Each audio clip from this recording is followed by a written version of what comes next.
Good evening and welcome to the Basement Show with Mr. Knast. I am Mr. Knast, and no, these gentlemen are not Ron Tessing tonight. Ron is on special assignment, as you saw in the introduction. This is Richie Hicks Jr. and Idris from the Richie Hicks Jr. Sports Podcast. Gentlemen, thank you for joining the Basement Show. Hey, appreciate it. Pleasure to be here, buddy. How's everything going, man? Yeah, the intro was cool. Got me fired up. I'm a big Rocky fan. I love that. Yeah, that was pretty cool. I must admit, good work, good touch. I try to I try to get everybody involved. We got my friend Alan, who is one of our other co-hosts in the studio.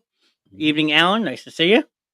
I mean, you guys can pull up the comments if you would like. If you click on the comments button, you can see the chat. Got it right. Okay. Alan Marls. All right. Okay. Very good. Very good. He's one of my other co-hosts. So, all right. You see a lot of people that I point out to you who's my different co-hosts and stuff. We tend to support each other with all the different shows we do. So, well, I'm shocked with how easy it was to simulcast with StreamYard, as it's just falling on my handles too. So, yeah, you learn something every day here. What's up, Bill, BB? Good to see you guys. How we doing? There's another one of our good top fans. He pops in every show, shows us a lot of support. So I'm sure you guys have your normals in your chat as well. So yeah, I like the background too, but background is sweet. Yeah, I'm just like, wow. Yeah. Hey, good work here. I do it all. They got me. It's the intro, man. I love that intro. and that's just one of 7 intros I have for different shows. So I put a lot of work. I kind of ducked on the baseball when it hit the like. Yeah. Because I got drawn in. I mean, I got it here. Yeah, that's what I'm saying. I'm playing it on the phone too. Good stuff. Yeah. Mr. Knast, where did you want to start tonight, bud? Now, well, let's start with the obvious. Super Bowl 58. Yeah. I think it's safe to say, sir, that Dynasty is born. Yeah, I would agree with that. I hate to admit it, but that is true. Yeah. I gotta say, Shanahan, good coach and all, but I think they need to make a move, man. He's a good play caller, but for some reason, if you look at his history, when he has leads, he gets conservative, and teams come back and they win. And for his team, his play is not to know the rules of overtime, especially when the referee said at the start of overtime, gentlemen, this is how overtime goes. You score a touchdown, the other team gets the ball. You score a touchdown. After that, the first team scores, wins. That's about as simple as you can get it. And they still didn't understand it. You deserve to lose. And sadly, fellas, this is not the first time this has happened. Mr. Knast, being an Eagles fan, I'm sure he remembers. I think it was a game against the Bengals, if I'm not mistaken, where Donovan McNabb was not in tune with the overtime rules.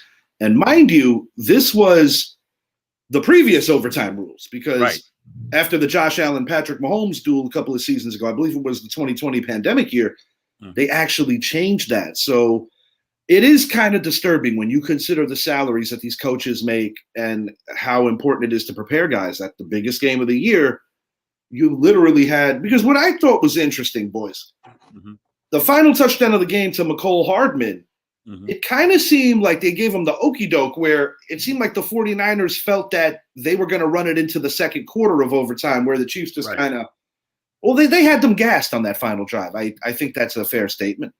That is true. Alan says he likes the Red Room Show. He's a Mr. Knast, jack of all trades. My friend Shannon said the Super Bowl sucks. My dogs would have been better to watch. She has 2 dogs. He's also one of my co-hosts, and Mama D is one of my ladies' nights hosts. So, like I said, we support each other left and right here. So, no, that's awesome. So let me ask you, Mr. Knast. So you do. I understand that this is Tuesday. So you do the sports side of this, and 5 days a week. So this is your team here, and they all do different shows. Yep. Alan is on Friday night. Shannon is on Thursday night, and Mama D is also on Thursday night. So Monday night we have a movie night called Real Talk. Tuesday night is Sports Roundup with me and my normal host Ron. Wednesday night I give everybody the night off. Then Thursday we have Ladies Night. Friday's the Rev Grimm Show, and then Saturday is called Drago and Tink's Neverland. It is a show that pays honor to my niece and nephew who tragically lost their lives this past year. I'm sorry. So we do a show to tribute their life. So we have a full slate here in the Basement Show. So everyone in this chat, other than Bill, he's one of our top fans, is a host on one of my shows. Very cool. And you're paying homage to family. Sorry to hear about definitely. that. Yeah, for real. Definitely sorry to hear about your loss. But yeah, I guess me personally, not a dog in the fight. We are Giants fans. I know you're an Eagle and a Philly fan. Phillies and Philly sports teams in general. But I guess I should ask you first. Last year you guys were in the Super Bowl. This year, a little bit of a fall off. Seemed like there was some dissension over there. I guess I wanted to ask you, what do you feel? What do you feel about the second half of your season, so to speak, after the big Dom incident and how kind of like the dominoes kind of fell backwards, so to speak? I mean, that's a good question. I mean, I think we got figured out. I mean, we were, like they say, the luckiest 10-1 team in the league. I mean, I love that comment. A little bit of a fall off. They went skydiving. Yeah, well, she's absolutely right. I mean, teams figured us out. I mean, we didn't have a linebacking core for one. We brought Shaq Leonard off the street. You had Zach Cunningham, who's in and out of a lineup. Nicholas Morrow. And then a secondary, you went out and get a player like Kevin Byard from the Tennessee Titans for chump change, and he underperformed. Yeah, no guarantees when you bring in guys that aren't familiar with the system, so to speak. And I kind of thought it was a little crazy. I brought this up on my show when I made the comparison with A.J. Brown, him getting upset on X in reference to Travis Kelce, screaming at Andy Reid. You guys are familiar with Andy Reid being Eagles fans. And, Zappy made a point. I agreed with it. That in that regard, while I never necessarily like what it looks like on the eyes, unless you're privy to the conversation, I see a leader on a team getting at his coach, being like, Coach, whenever I'm not in the game, they know we're running, and I need to be more involved. And, he followed it up with a hell of a performance. They don't win that game without Travis Kelce. And on the converse, we're talking about Shanahan and his Shanahan got out coached, no question about it. He overrode defensive coordinator Steve Wilkes, and that didn't work out. And not to mention George Kittle, who's a vital part of what they do, had his most pedestrian game of the season at the worst time.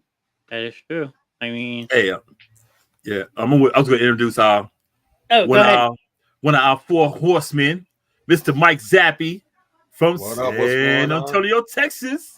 World Series champs. Oh, there you go. He's going to remind us.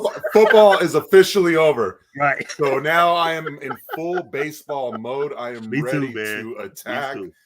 Gentlemen, I have my tickets for opening night. I cannot wait. Hey, but I'm listening to you guys talk about the Eagles, and you may mentioned about the players you brought in and the production that was performed, but how much of that don't you put towards the not having Jonathan Gannon and Shane Steichen there? Because you're talking about not only two new systems, but you're bringing in other players and a new system. And yeah, it was cool to see these guys run it back one more time. But I spoke about this early in the season, and I kind of saw this season coming. I saw a schedule that was favorable for the Eagles to get off to a quick start. But as in a text messaging thread with another Eagles fan of ours, I kept telling them, just wait, it's coming. You're going to lose these specific games. And a lot of Eagle fans didn't want to listen. And I kept trying to break down the details. I wasn't trying to be you said it on the show. And I wasn't trying to be just a biased Cowboy fan, just being like, oh, hey, no, Eagles suck. No, it was things that I noticed. I have a very, very deep background in football. So how much of that do you think benefited to the Eagles' lack of success this year, not having those two guys? And we saw Gannon, what he did coaching against you guys in a comeback. So how about that? And he caught the Cowboys too, which speaks to the familiarity. Yeah. Absolutely. I mean, when you're changing systems every year, it definitely doesn't help. I mean, everyone thought it was going to be a saving grace keeping Brian Johnson on board with Jalen Hurts because of the familiarity from growing up together to being his quarterback coach last year. So you thought the familiarity was there, but it wasn't. The terminology is different. You now have a different voice in your head calling plays and so forth. So, yeah, I mean, offensively, I think we regressed. I don't know if it was a lingering knee injury or the different terminology, the more conservative play calling than Shane Steichen, being more aggressive. But on the defensive side of the ball, you nailed it on the head. I mean, you take out someone like Jonathan Gannon, now you're throwing another defensive scheme in there, and you not really have that much turnover. So now these players are used to one thing, and then you bring somebody completely different. Yeah, it takes half a season to adapt, but then after that, you change the coordinators again. You go from Sean Desai, and now you put Matt Patricia downstairs and Sean Desai upstairs. That was a curious one in my eyes. And, that's when you recognize it not working. Sorry, Rich. No, you're fine, buddy. What I noticed is in the second half of the year, things that they were kind of getting away with in the first half, they weren't getting away with in the second half. I mean, some of that speaks to the competition bumping up as the second half of their schedule was a little tougher. But I also believe you could even backtrack last year's Super Bowl.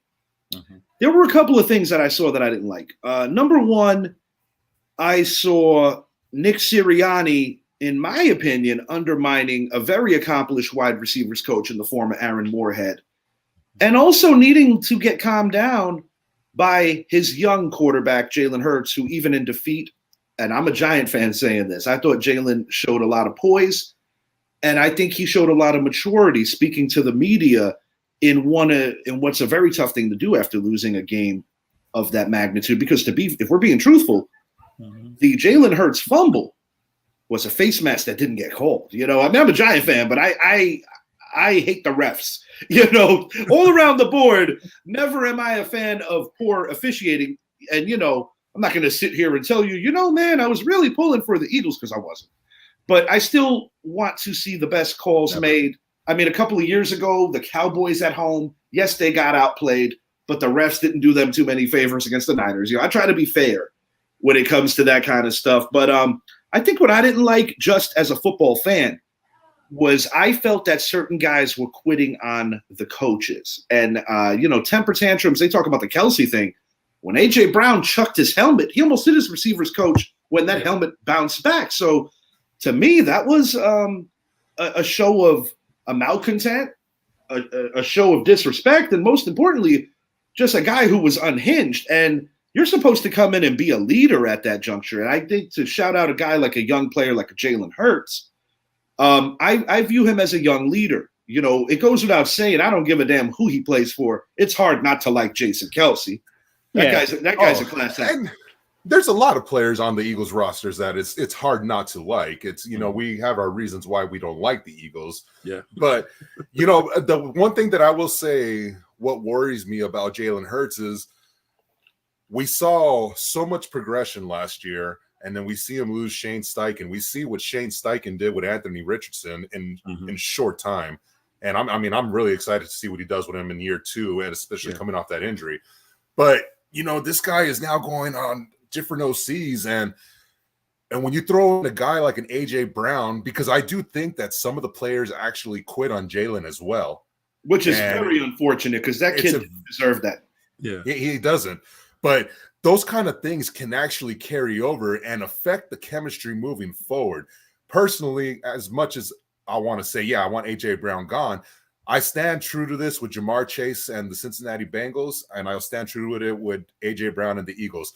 I think the Eagles are in best suited to move on from A.J. Brown, this is a very receiver-deep draft where you're able to get in someone else to work with Devontae Smith. A.J. Brown will definitely get you the draft equity back where you can be able to sacrifice that kind of thing. But I just don't see it working forward. It's almost like we saw T.O. and McNabb and how short-lived that was. And, when it initially happened, all I thought to myself was, oh, crap, that offense is going to be unstoppable now. And they were for that 1 year. And then, T.O., I think it was like 5-6 games into the new year, he was thrown away for behavior detrimental to the team. And, I wanted to hit on last year's Super Bowl because I guess, you have a decent following in the Jersey, Philly area. So, it goes without saying that I must admit going into the year, I had higher expectations for the Eagles. And, although we are severe rivals, we haven't won a game there since 13. So, I could speak on how difficult it is to win a game there. And, I grew up in the 80s, 90s, getting used to beating you guys frequently, and it's like, I feel that ever since Plaxico Burress shot himself, the pendulum most definitely swung in our rivalry, and we have not exactly got it back. I mean, we've had better success in the Meadowlands, but in Philly, whether the link or taking it back to Veterans Stadium, we struggled. Yeah. I go. Oh, go ahead, Mr. Ness. No, I was just going to pull up this comment because it's a good summary of our team. They see it. You see a team that don't trust their boss. I mean, you feel a lot of people feel like Nick Sirianni lost the locker room at some point this year. So, like Jason is saying, that you don't trust your boss, you're never going to go anywhere. That's a very good comment. I just wanted to make sure you guys saw that. Mr. Ness, it's funny because before the season started, we had also spook. We had talked about. I had told him, I said, "Yo, something about to happen in Philly." I couldn't say it because the situation. Yeah, and the next day, the coaches were out the door, and we was like, and because of the situation, I couldn't say it. My cousin's on the team. I couldn't be like, "Yo, my cousin told me they're gonna fire the 2 coaches." Yeah. But we can't leak the source. I got it. Yeah, we couldn't do it. I wish we could, man. but we couldn't. Hey, TMZ's calling right now, man. He was awesome too, because I got to say, Aaron Moorhead, class act through and through, former Super Bowl champ with the 06 Indianapolis Colts. And the thing is like, taking it back to that Super Bowl, when I saw the way that Sirianni was behaving himself, I'm like, bro, that guy played in this league. And take off the ranks. That guy would backhand how he, we like, they're not gonna like this guy.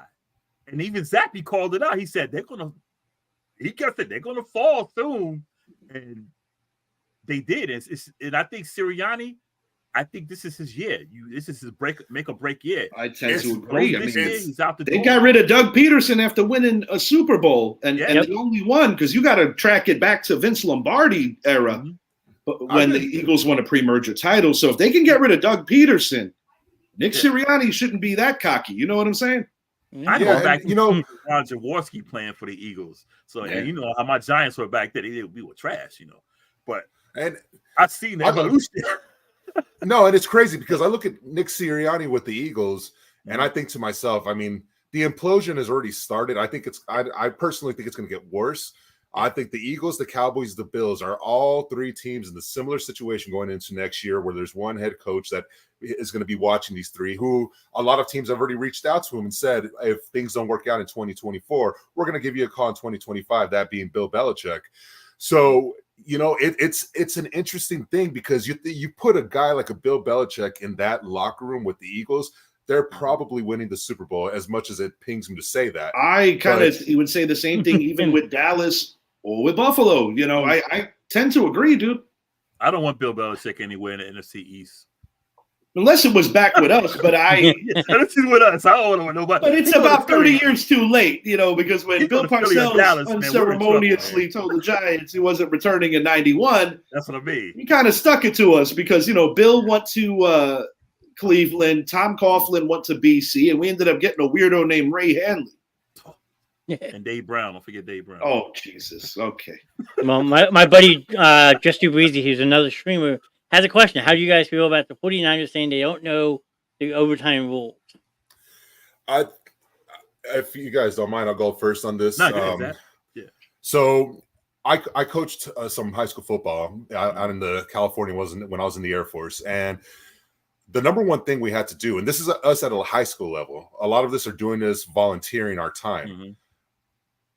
Know the rules and ensure that the players know the rules. Now we're talking about professional athletes that get paid multi-million-dollar contracts. The referee even said it before it. It's the brand new ball game. There is no sudden death right now. Right. He was pretty point clear. I think it was a simple cop-out for them to say that as a little cover-up, but they knew. They absolutely knew. They made the choice to take that ball, thinking that if they score a touchdown, they win. But they didn't score that touchdown. So no matter what they want to say, it's irrelevant. You failed. You put 3 on the board, and the Chiefs took care of business. Your defense could have still stopped them one more time. The 49ers were stopping them all night, so the referee couldn't be any more clear than he was, man. And It's got to be something else for Shanahan. It was a good excuse. To be involved in 2 games that ended in overtime, the only 2 in the Super Bowl, and to be on the wrong side of them. And I mean, dude, you know, giving up a 25-point lead, him and Dan Quinn together have managed to do that. I still can't. I could never rationalize the clock management, the offensive scheming. I'm like, fellas, I'm not saying you got to go into a shell, but why are you being so damn reckless? You know, and as much as I trash the Cowboys, I'll say this. Had that been the Cowboys versus the Chiefs, they wouldn't have blown that in overtime. They'd have went for the kill. They went for the kill. We're scoring. Like when they're down there like 2-3 yard line, Dallas would have went in for that. Like, we got to score this touchdown. I tend to agree. You know, and you know what I also love about the whole thing is, and listening to the player interviews at the end of the game, the Chiefs practices. Their intention, they were under the complete impression they expected the 49ers to put up 6 and get 7. Mm-hmm. Their intention was to take the ball down the field, score, but they were not going for the tide. They had a play drawn up, and I think we saw what play it was. It was a very similar play we saw in last year's Super Bowl too. Mm-hmm. But they were going to go for the 2-point conversion. So no matter what, the Chiefs were prepared for the scenario at hand. Yeah. So whether the 49ers dropped the ball by taking the ball, I mean, if you take it, it's not college. You're not getting on the 25-yard line. You still have a football field length to stop the team. They failed. But you know what, Zappy? That's what got me. I really thought the 49ers would defer and play defense. Yes. I was like, why are you taking the ball? Whether it's the old rules or the new rules, kick it. Put them to where they have to score a touchdown. I agree. I was a little taken back. You know, they called tails twice. They hit tails twice. I'm like, guys, it's an overtime game. This is not the old days where, you know, you just got to get about 35, 40 yards, kick a field goal, it's over. You know, now you have the luxury of getting a shot. And, you know, 49ers. That's why I say if Dallas would have done it, let's put the defense out there. Right. And what was their one turnover? It was a special teams play. Yeah. It's always a special teams play with the Niners that dooms them. Go back to the Kyle Williams. How do you give him a second chance to do that? Dude, they did it against us when we played him in the playoffs a few years ago. Yes. That's the 49er way. Unbelievable. Hey, you know what? And that is exactly why I cut myself a cigar. That is exactly why I enjoyed myself a bourbon as a Cowboy fan, because I you know, yes, it's been 28 years. It's been 28 long years, and I will always stand firm. You know, I will say when we suck. I will predict when we're going to lose. Yeah, and that's one thing about me. But 29 is longer than 28, and you've had 3 opportunities. 3. And so now the Cowboys, the Giants, I mean, the Seahawks, all these teams are now looking at the 49ers like, yeah, that's cool. You can get there, but you can't finish. I mean, you know, with all due respect, you know, I mean, even the Eagles could say that now. They're like, well, you know, we won more recent than you guys. Even they can talk smack to us to a level because they did win more recently in the division. No, absolutely. But I'm saying the rivalry that the 49ers and Cowboys have, because they were jawing heads, and the Niners had it. They had us all year because of what they did to us in Levi's Stadium. Yes. But I'll be the first to admit it. In the Super Bowl that happened 2 nights ago, the best team did not win. The best team lost. The 49ers were the best team in football. I don't even think the Ravens were the best team. It was the 49ers, but they got out coached. And in the NFL, if you have the best coaches, you are going to succeed. You will know how to get your championship level team to get through adversity like we saw the Chiefs do this year. And Mr. Knast, this year was hard. You're familiar with Spagnuolo being an Eagle fan, and he helped our guys shut down that 07 Patriots squad. You know, the guy's incredible. He might make the Hall of Fame as a coordinator. And I have to confirm, Zappy did light up a cigar. Yeah. And I did that. All right. So one of the reasons was that. It was funny. It was funny though. The other reason why I did it was a shot at these guys, because I was the only one that took. I was doing my Stephen A moment. That's what I was doing. And we got a 49er guy on our panel too, Shed. So you know he might be in mourning right now. So we're gonna kind of let him recollect himself a little. Because I was scrolling and I see Zappy's face, like he took up the whole screen. They had a cigar. But and it was I even said it in my prediction. I was like, I think the Niners are going to get a 3-point lead late, and Mahomes is going to get that chance to take it down and win by 4. They won by 3 because they didn't have to kick the extra point. Yeah, but it was just like it went the way I thought it was going to go. The only thing is the beginning of the game. Just too the breezy. Chiefs were going to come out. Yeah. Now I got a question for Zappy, since he has inside source. Would we have seen a Kansas City special like we saw a Philly special? Is that their drawing up point? I think the Kansas City special is the play that has now been run in 2 straight Super Bowls and been successful. That's a reasonable take. Yeah, we have the Philly special and the tush push. Obviously, we know you're the only team that can do the tush push, but for some reason, Mahomes and that offense is probably the only team that is very successful at that.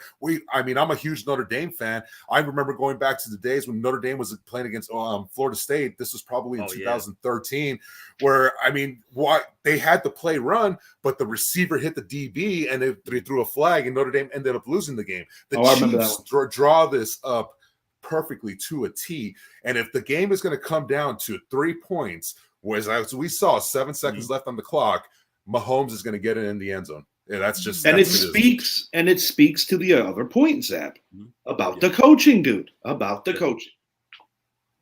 And another point of view for you guys. I want your views on this. But am I wrong to put too much into this? But the Chiefs 3 Super Bowls, 12 quarters, 0 holding calls. That is a good point. But also, the caveat to that, if you go back and watch the film of this Super Bowl that just took place, the referees did not call holding calls after about 12-minute mark in the second quarter. From that point on, there was holding on both sides of the ball. You can make a case that on any play, on any given play, the refs somebody's holding. Yeah, the refs. This is and that's all we want. We want consistency. Yeah. We want consistency. Because I've seen the hits on the quarterbacks.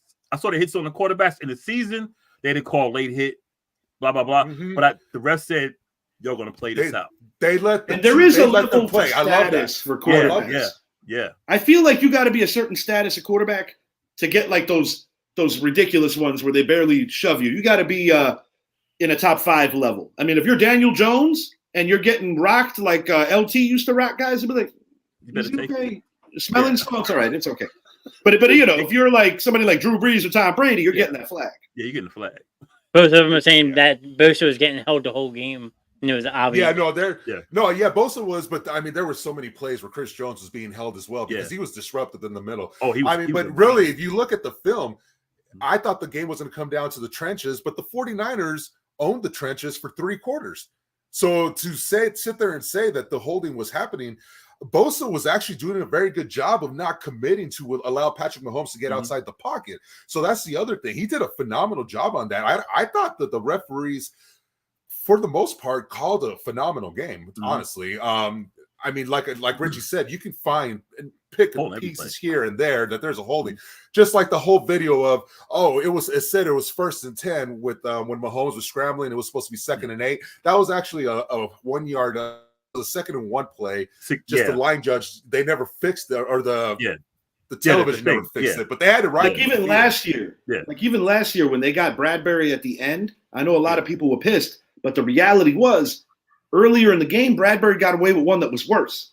So I think it was the kind of deal where they were like, yo, we let you slide, but if you do anything remotely close to that again, you're getting the flag. You know what? If they didn't hold Chris Jones as much as they did, he'd have really been disruptive.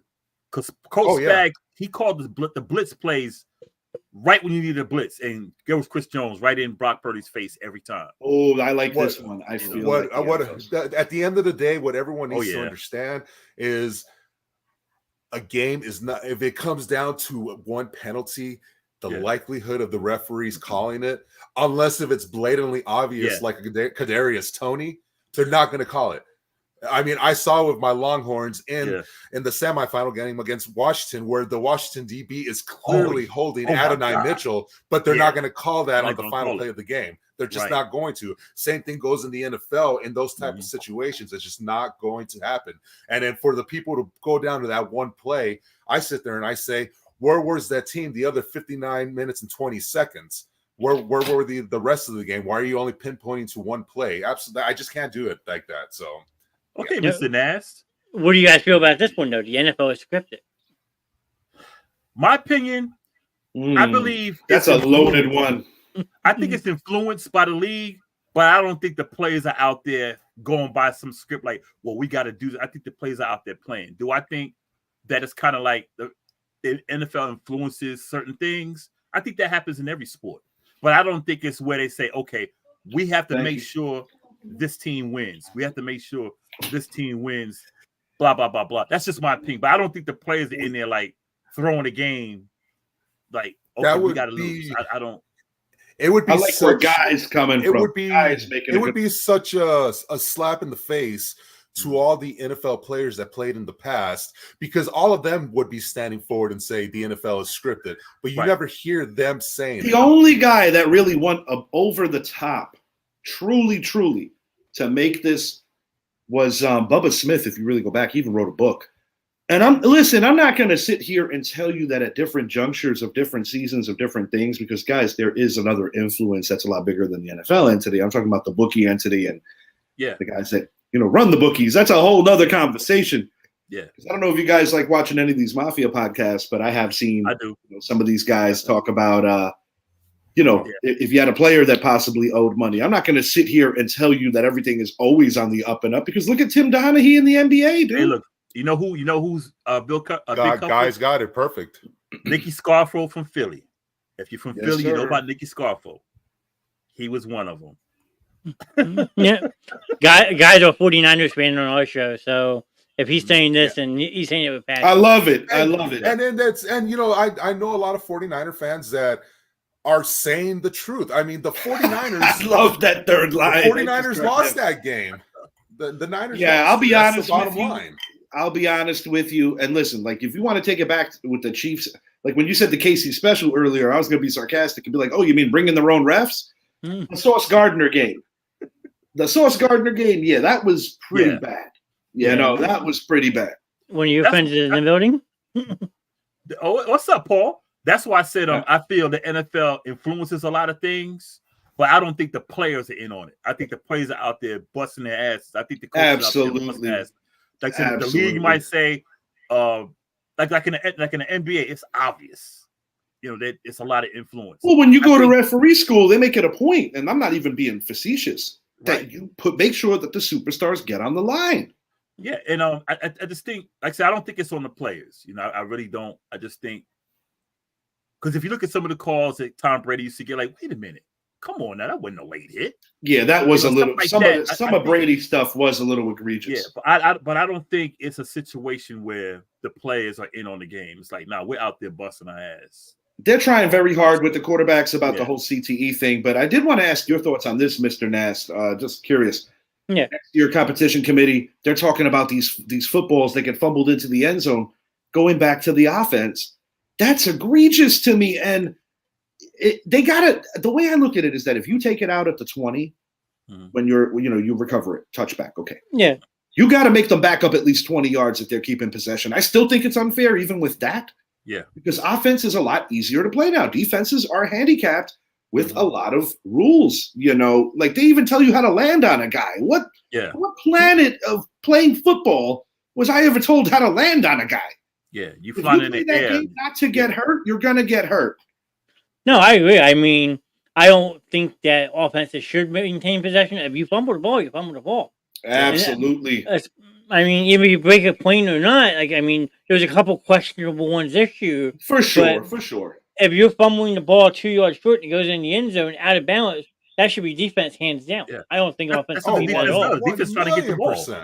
Yeah, well, and it's like I told Richie. I told Richie about that. I mean, the Cowboys, we went through that with CeeDee Lamb this year. And I'm sorry, if these guys are wearing expensive gloves to go along with it, you should be able to hold damn ball that far out. No, I don't like the rule change whatsoever. Richie lost connection. He'll be right back probably. But big game in Vegas. Snead got away with some shit. McDuffie got away with some bullshit on the ground too. Questionable calls, but the records will still show Super Bowl 58 Chiefs, so can't dwell on it. And I'll say this to 49er fans. As much as, like, I know it hurts right now. I do, believe me. I mean, I see it in their faces. This was supposed to be the team to do it, not so much in 2019. But you got to look at what this team has, and you look at what's missing. I mean, really, we got to look at two positions on that team, and that's right tackle and an opposite defensive end of Nick Bosa that really needs to be addressed. And you got a quarterback that's on a second-year rookie deal. You're going to have some decisions to make in the offseason. Chase Young's gone. He's going to have a market. Let's just get it straight. He's 24 years old. He's going to have a market. Yeah. But Richie had a good point about a guy like Joey Bosa. I mean, this Niner team, for the fans, they should be excited for what's coming, because I said it on the show. I think the Niners are going to lose this Super Bowl, but I think the Niners are going to win a couple of Super Bowls in the next few years, next 5 years. That would ultimately break that bad curse of guys making their first appearance at the quarterback position and never getting back. And that's the thing they need to remember. I mean, if you look at a guy like Brock Purdy, not very many people were fans of him. You know, I'm a Big 12 guy. I've watched Brock Purdy. Idris has watched Brock Purdy. People knew he was a good quarterback if you've seen him. We went and saw him live when he was down in Austin. Yeah. So I've seen the guy play. He's a very smart kid. The pieces are all there, but you have to get the protection. If they would have had Mike McGlinchey there, Funky Mikey, this is cool. We had Funky Mikey, but we had William Barnum Floyd on our show. What do you say, boys? About 7 months ago. Something like that. It was right before the season started. Right before the season. Yeah. Really cool guy, man. He does the Florida State radio show, and he was a member of that 94-95 49er team that won the Super Bowl. So really awesome dude, man. It was a great interview. We had a lot of fun with it. Let me address something right quick. And I brag about this so much, and I'm going to tell the world again. I'm the one who said Brock Purdy was going to take the Niners to a championship. I said, and I'm the one that said he's going to lose. Yeah, and I'm the one, and I'm the one who thinks Kyle Shanahan shits the bed in the Super Bowl. Sorry for cursing. No, you're fine. Now, here's a question for all you 49ers fans and football fans, because now you have a tough decision to make. Yeah. Brandon Ayuk's contract's up next year, and Deebo Samuel is up. That's a good one. Ayuk's due $14 million. Samuel's due $16. Who do you hold on to? Who do you get rid of? You have to hold on to Deebo Samuel. You have to hold on to Deebo Samuel. As much as Brandon Ayuk, more versatile. Ayuk is one of the best route runners in the NFL. But we see what that offense is when Deebo Samuel is not in there. Yes. What was their big losing streak without Deebo? Without Deebo. It's pretty evident that they need to keep Deebo. I mean, the year they drafted him, it was like I wanted him badly. No, that's a pretty easy one. But they're in a position where they can sign both of them. But don't forget, you got to pay for because he's only making $900,000 again next year. So that's why there's the time to do it. Hey, you got to remember too, TV deal's about to kick in. Salary cap's about to blow up, guys. Yeah. So that's the other thing you got to look at. You know, while the market is continuing to rise with quarterback contracts, receiver contracts, DB contracts. I mean, you look at Deebo, you look at Ayuk. Ayuk should get more of the contract along the lines of a top-tier wide receiver, where a Deebo should get closer, a higher running back contract. So I would say a Deebo gets 23 to 25. Exactly. But he's you can't call him, which is a full-time thing, whereas a Brandon Ayuk is a full-time wide receiver. He is a true number one. I think they can bring back both guys. They can easily make it happen. We saw the blessing that they can manipulate the cap. The blessing that they catch here is that their most important player, or one of them, Brock Purdy, is on a rookie deal. Yep. And that's why, even with that crazy-ass trade with Trey Lance, they catch the blessing because Mr. Irrelevant turned out to be their best quarterback since Steve Young. But the thing you have to keep in consideration with this situation with the Niners is Brock Purdy is entering year 3. This is his contract year. They don't have the option, the 5th-year option. He's not going to play year 4 on the rookie deal. He's gonna want that deal. Good point, that's the other thing they have to keep in mind. Good point, Funky Mikey. I'm with you, bud. On our show, I did mention that I could see something like that because they're not too endeared with Chase Young over there in Frisco. Yeah, Funky Mike was saying, they were saying Shanahan, the OC, Belichick. Shanahan's not going to fall back to an OC unless someone take AC.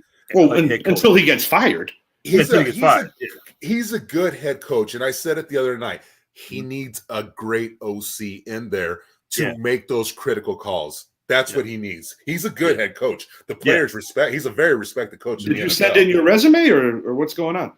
I mean, I looked into it, but I rather just. But you'd probably sabotage the night. I was gonna say he's a Cowboys fan. Come on, don't forget that. I'm talking about it being scripted. Hey, you want to talk about the players in the mud? It's all about the Benjamins. I'll be a 49er fan real quick on TV. The Big Dom incident, Zappy was just rooting for chaos. I was. I actually wanted to go rush Big Dom. Well, I could make Zappy hate me real quick if you want. Hey, there's only one thing that'll hate me, and it goes back to 1998 with Michael Irvin on the field. That's the only thing that'll get me. Hold on, my camera. Hold on. My camera shut out. I got it. Hold on. Welcome back to the Richie Hicks Jr. Sports Podcast. Well, this is like when WCW and WWF came together, and like Shane McMahon's in one arena. Yeah. Right? Yeah. Whoa! Where'd he go? I don't hold losses that hard. Just like here's the perfect example of who I am. 2014, everyone talks about the catch, and I always tell everyone that game didn't come down to the catch. That game came down to the fumble with DeMarco Murray. If Julius Pepper doesn't strip that ball away from him, it's pay dirt. He's scoring, and the whole trajectory of the game is going a different way. That's what changed the game. It wasn't the catch. Like even with these Buffalo fans losing their minds with Tyler Bass, yeah, of course.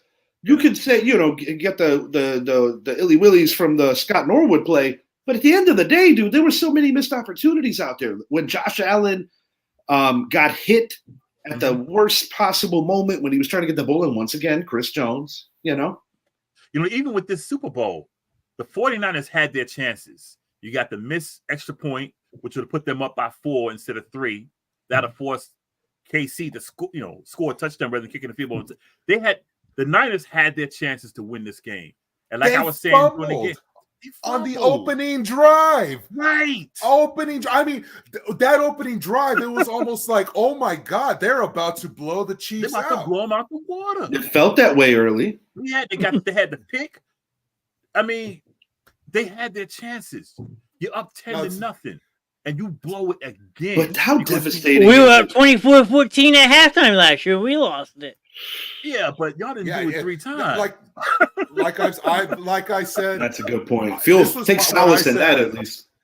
This is what I said going into the playoffs. I am not doubting Mr. Mahomes. I am picking the Chiefs to win in the wild card against the Dolphins, and then I'm going to pick them to beat the Bills, and I'm sure as hell going to pick them to beat the Ravens, and then I'm going to pick them to win the Super Bowl next year. I have decided that until you knock the Chiefs down, I am picking them to win the Super Bowl. It's that simple.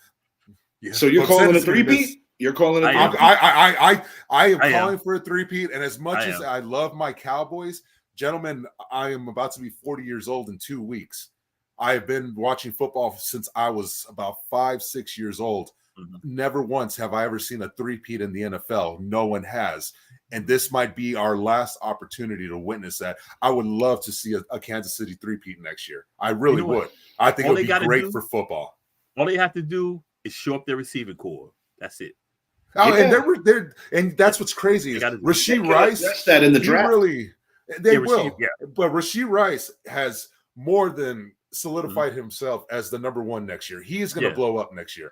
And then which I think is going to allow a guy like a Sky Moore to finally take that step forward, because Tyreek Hill, it took him a little bit to get going. You guys got to remember that about him. So, Zappy, you have a twin in the chat. Jackie's also a Cowboys fan, but she thought Kansas City was going to win too. So you guys think Hey, you know what? I got to say this one thing though.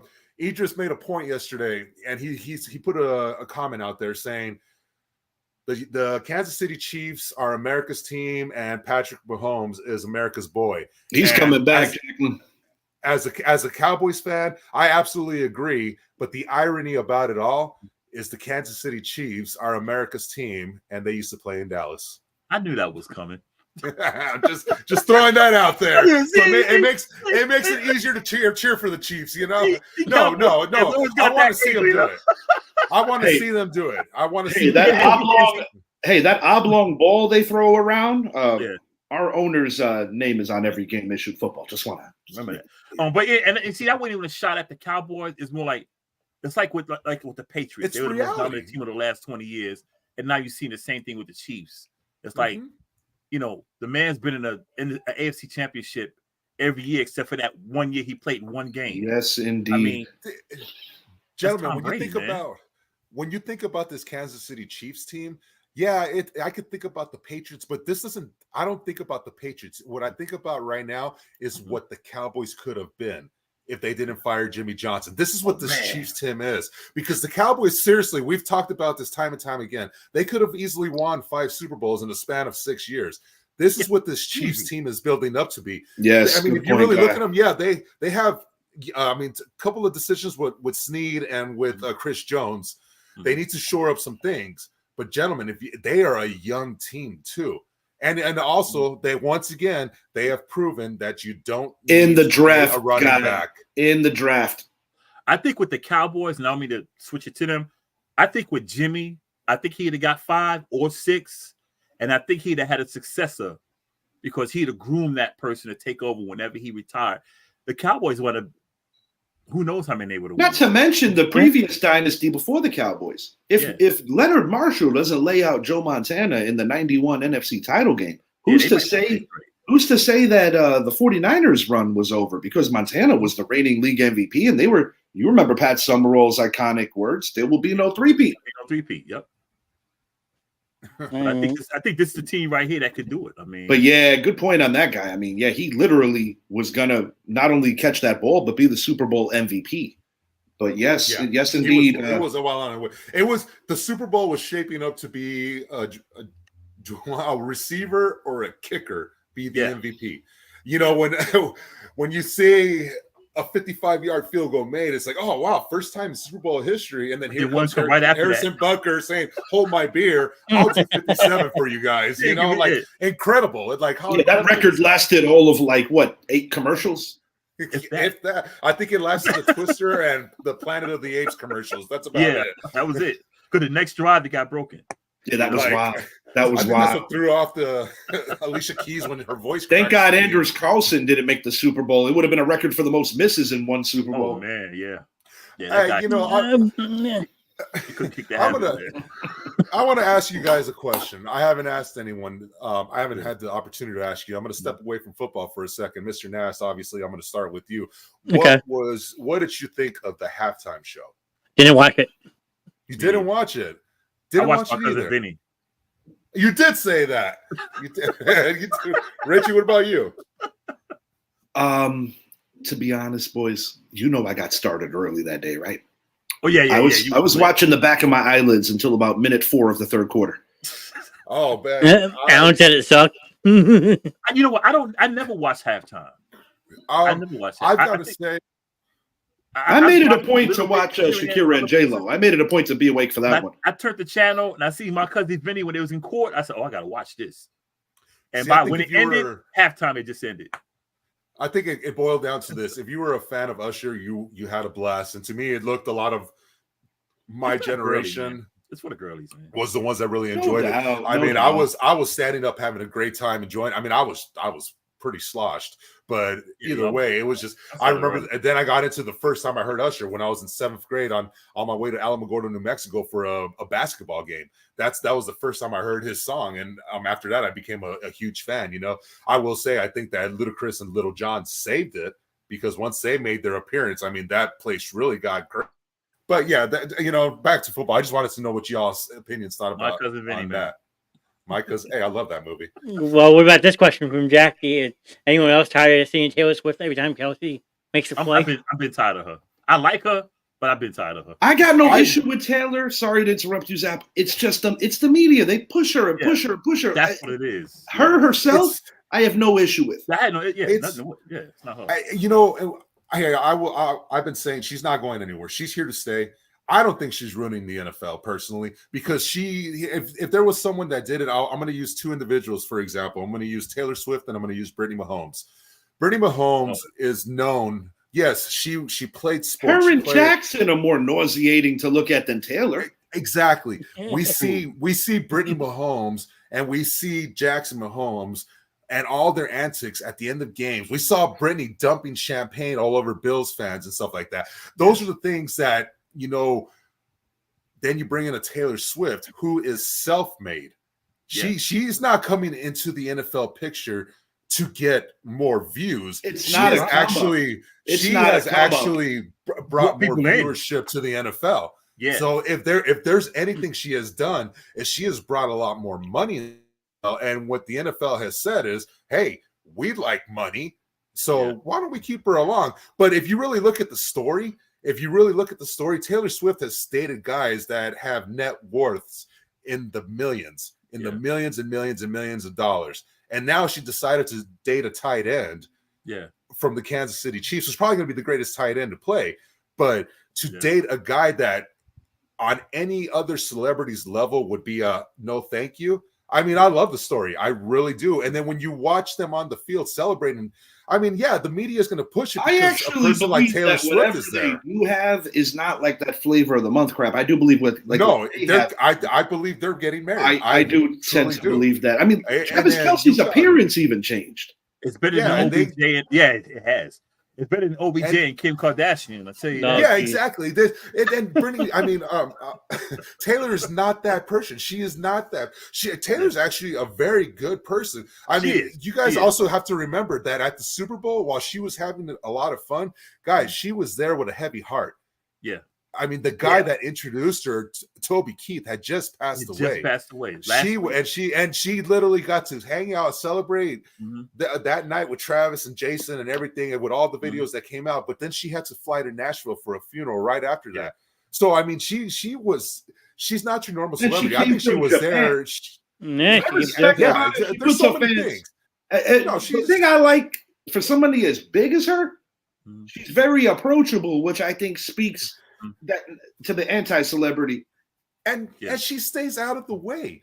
I mean, that's look at her on the field. Out of the way, and look at her on the field when she went down there, she stayed behind Mama Kelsey, and then she came in, and then when Travis was looking for Jason, then she stood back and kind of enjoyed the moment. She doesn't have to be in the camera. It's just the media putting her out there, and that's what I was tired of.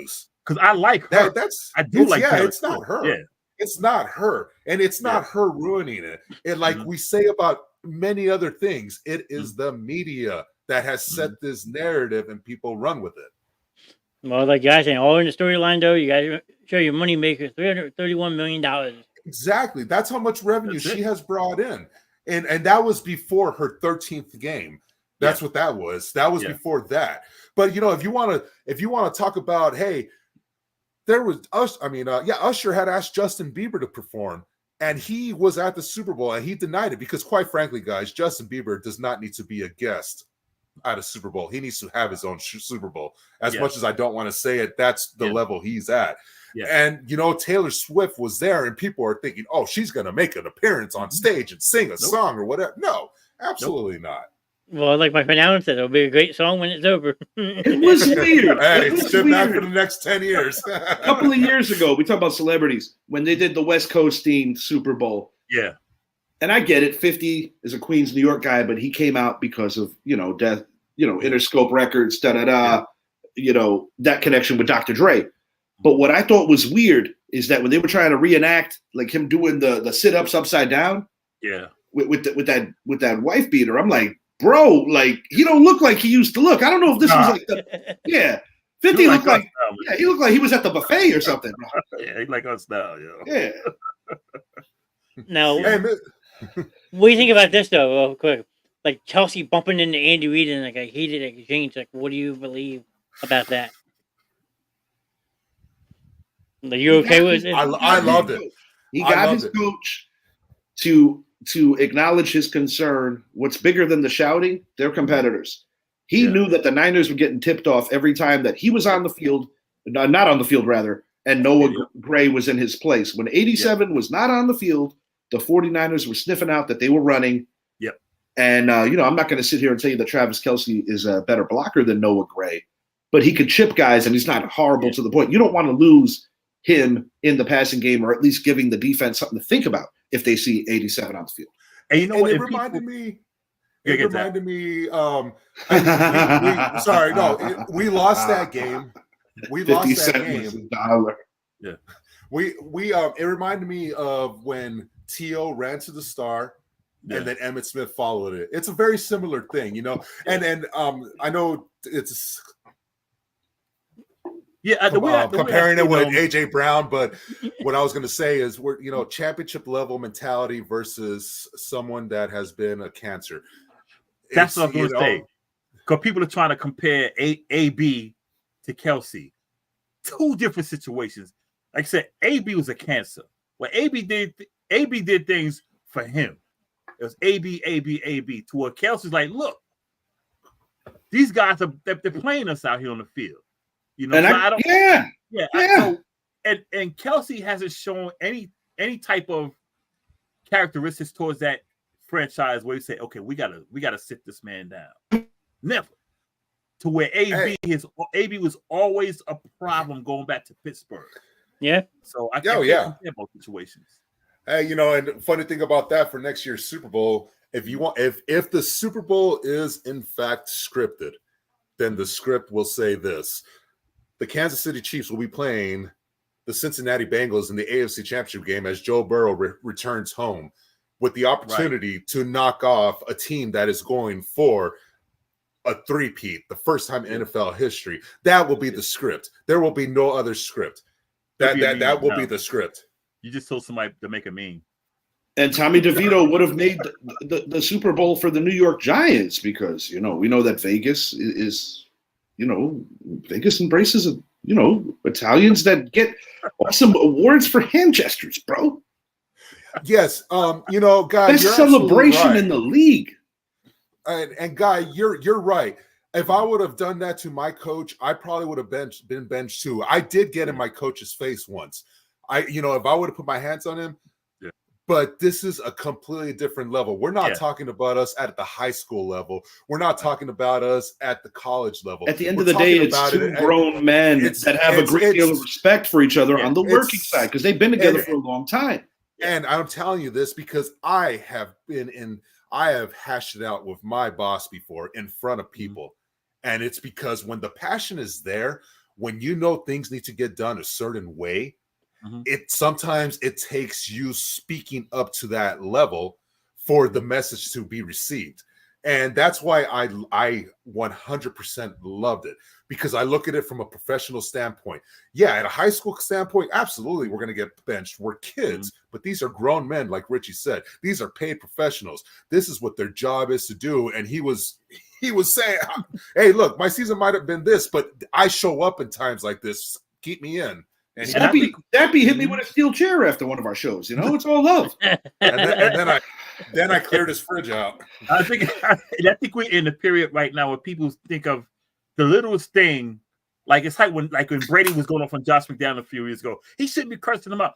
People don't realize what is said on the sidelines to coaches. Yes. Oh my God! That's a perfect example. Wow, I forgot all about that. Take it back a generation before with Bill Parcells. If you hear the stuff on the sidelines, that Parcells would say to Sims or LT would make most people nowadays want to quit. That's why Aaron Rodgers does it a lot. Hey, here's a question. I have a really good question for you guys. All right, and it's actually something following what James Jones said. Mr. Knast, I'm going to start with you. Obviously, I'm going to let Richie be last because he actually has some sort of connection to this team through his father. I have personally said that, and I agree with James Jones. While Tom Brady right now is quote unquote the GOAT, some will say Montana, some will say Mahomes, especially if he does the three-peat next year. But I have said I think Aaron Rodgers is probably the best, the most talented to ever play the quarterback position. The most talented. Yeah. Obviously he doesn't have the hardware to follow him, but when you can throw the ball at any degree and he just any angle, and he flicks his wrist so fast and get it there without ease. I mean, in my opinion, I think he's the most talented. What about you, Mr. Knast? What would you say about a guy like an Aaron Rodgers? Because we're expecting him back next year. The Jets could be that team that actually does put away the Chiefs. That was Richie's Super Bowl pick this year. Mine too. But how do you feel about Aaron Rodgers? I got it halfway right. Yeah. How do you feel about Aaron Rodgers? This is for all of you guys, but obviously with Mr. Knast, I'm going to start with you. What do you think about him? No, Rodgers is definitely a top 5 elite quarterback in these day and age. Has he tailed off a little bit over the last couple years? Sure. New system, sure. Injury prone, sure. But I mean, if it's not an Achilles injury, he's back to shoot, hands down. So yeah, I would put Aaron Rodgers definitely in the top 5 of quarterbacks right now. Now, is What he about talent-wise? talent-wise? He's phenomenal. Like you said, he's a flip the wrist. He can put the ball where he has to. He pinpoint with his passes. Hell, he made a 60-yard Hail Mary in Detroit. Looks like it was just a chump throw. Twice. Yeah. I mean, he's definitely up there talent-wise. Yeah, me, I say talent. No, I'm bad. I'm bad. You say? No, I was just gonna say, but Mahomes is the same way though.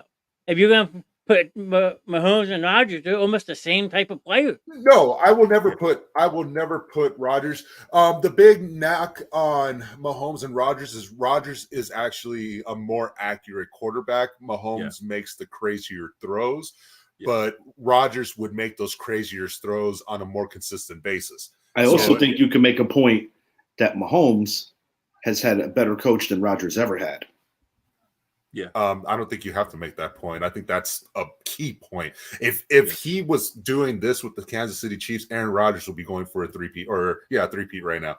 If you put Rodgers on safety, Dallas, Frisco, Philly, Detroit, they all go all the way. I'd even say Houston. A lot of people felt the Jets this year. If he doesn't get hurt 5 plays into the year, the most talented. Yeah, I say he's the most talented of all quarterbacks.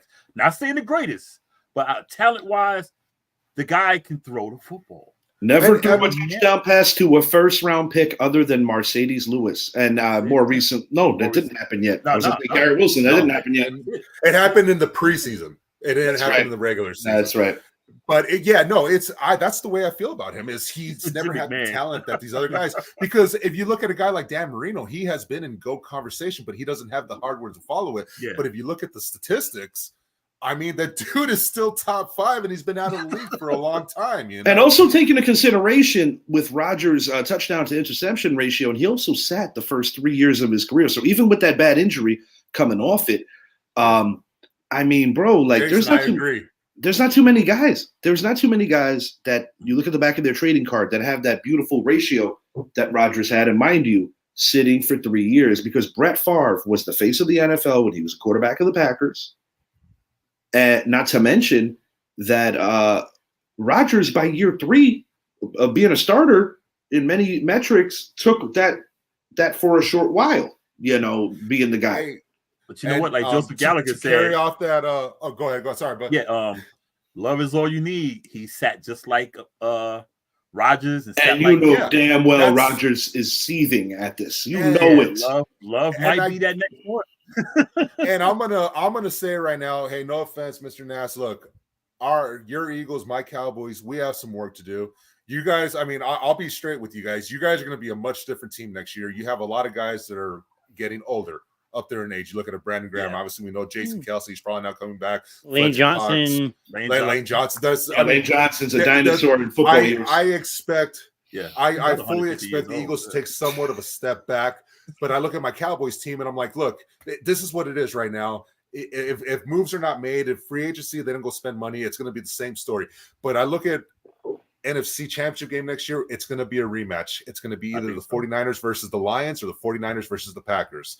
I got the Packers, Jordan Love winning league MVP next year. That might be a little bit of a reach, but that is my pick. And it's way too early to even say something like that. Just saying. You're not going with the my friend popped in the show with us. His name is Joe. He has All You Need Is Love t-shirt. He is from I'm with you, Joe.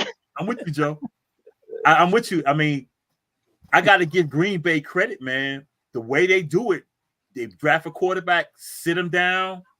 As long as I've been alive, Green Bay has always had the answer at quarterback. Because even the Brett Favre game, when he made his first appearance as a starter for the Packers, or in relief, Magic Man Majowski was a former Pro Bowler. Brett Favre, Aaron Rodgers, and now Jordan Love. Some of these guys got the Seahawks to overpay him too. I mean, some of these guys, yes, they can come out. They could come out and start right away. Even Patrick Mahomes sat the first 15 games of his career, and we see what happened. I mean, look at the talk about Patrick Mahomes coming out of the draft. He's a Big 12 quarterback. Cliff Kingsbury quarterbacks never succeed in the NFL. I mean, the list goes on and on. Mm-hmm. Well, if you traded up this high for Patrick, why wouldn't you take him even early? I mean, so much stuff. And what has he done? He has proved the doubters wrong, because what it says is not every quarterback can come into the league 5 weeks in, shine. It's just not everyone has that mental capability to do it. Brock Purdy, for example, everyone expected a 7th round mystery relevant to flop, but then you don't know who the person is. You know, that's just how it is. Yeah, I was itching to get in on this conversation. I was texting John, I'm like, let me on, please. Because let me preface it. I'm from Pennsylvania originally. I grew up just outside of Philly. I bleed green. I moved to Wisconsin, and I listened to people for 3-4 years tell me how Aaron Rodgers is the greatest thing ever. Let me tell you, Aaron Rodgers is not the greatest thing ever. I'm sorry. No. We're saying talent-wise. We're not saying I don't. You know, I wish he was listening right now, because I listened to Devontae Adams get shit on for 2 years until Devontae Adams became one of the greatest receivers that he's ever had. And then I watched Devontae Adams make some of the most phenomenal catches of passes or balls thrown that nobody else in the league would have caught. But he caught it, and he didn't get the credit. Aaron Rodgers was the GOAT. That's how you see and it. I watched Randall Cobb and Jordy and all these guys who are not household names outside of Green Bay make these catches that were ridiculous and padded those stats for Rodgers for so long. And then watch them trash on the Jordan Love signing, trash on Jordan Love on the team. I was probably one of Jordan Love's biggest fans, and I don't even like the Packers. And, you know, it's funny you say that, too, because that's just the nature of the game. You know, you're sitting here, you're an advocate for Jordan Love. I mean, there was Richie, he was an advocate for Jordan Love, as we saw, because, he's got a very big connection with the Green Bay Packers. My late father was a diehard Packer fan. Grew up in New York, you know, NYPD, 9/11 first responder. You know, New York through the board, you know, Yankees, Rangers, Knicks. But he loved the Green Bay Packers. That was his team, and nobody was ever going to deny him of just being a Packer fan. But, you know, at my dad's funeral, the Green Bay Packers actually went live at his funeral, which I thought was really a cool gesture. So class act organization. Hey, hands down. I have absolutely nothing. I'm an Eagles fan first and foremost. I'll never root for anybody against the Eagles. But I have absolutely no problem rooting for Green Bay up here and watching the games. It's just such a different vibe. Me as a Giant fan, I'm in the same boat. Like I pull for them as long as it doesn't adversely affect the Giants. That's how I'm with the Chiefs, because like I said, the man that got me into football was a Chiefs fan. So I got love for the Chiefs, you know. Yeah. And how did you end up in Wisconsin from sorry about that. How'd you end up in Wisconsin from my in-laws, father-in-law moved out here for a job. We came out here and we met the people, and they're a hell of a lot nicer than us Philadelphians. So, wow, I feel up there on that one. Don't go back to Philly. Oh, I love it, but I go back and I'm like, wow, you people are assholes. Hey, but you know what though? I will say this: I know quite a bit of guys from Philly, and they say the same thing. And you know what?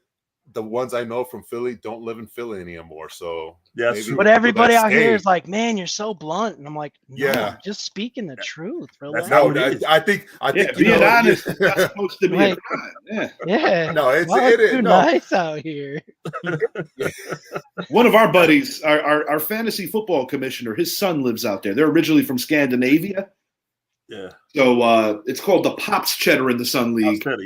Yeah, me and this dude are co-champions from last season. Me and my co-host Zappy, that's my other co-host Chris. These are my guys from Richie X Junior Sports Pod. But nice meeting you, dude. Yeah.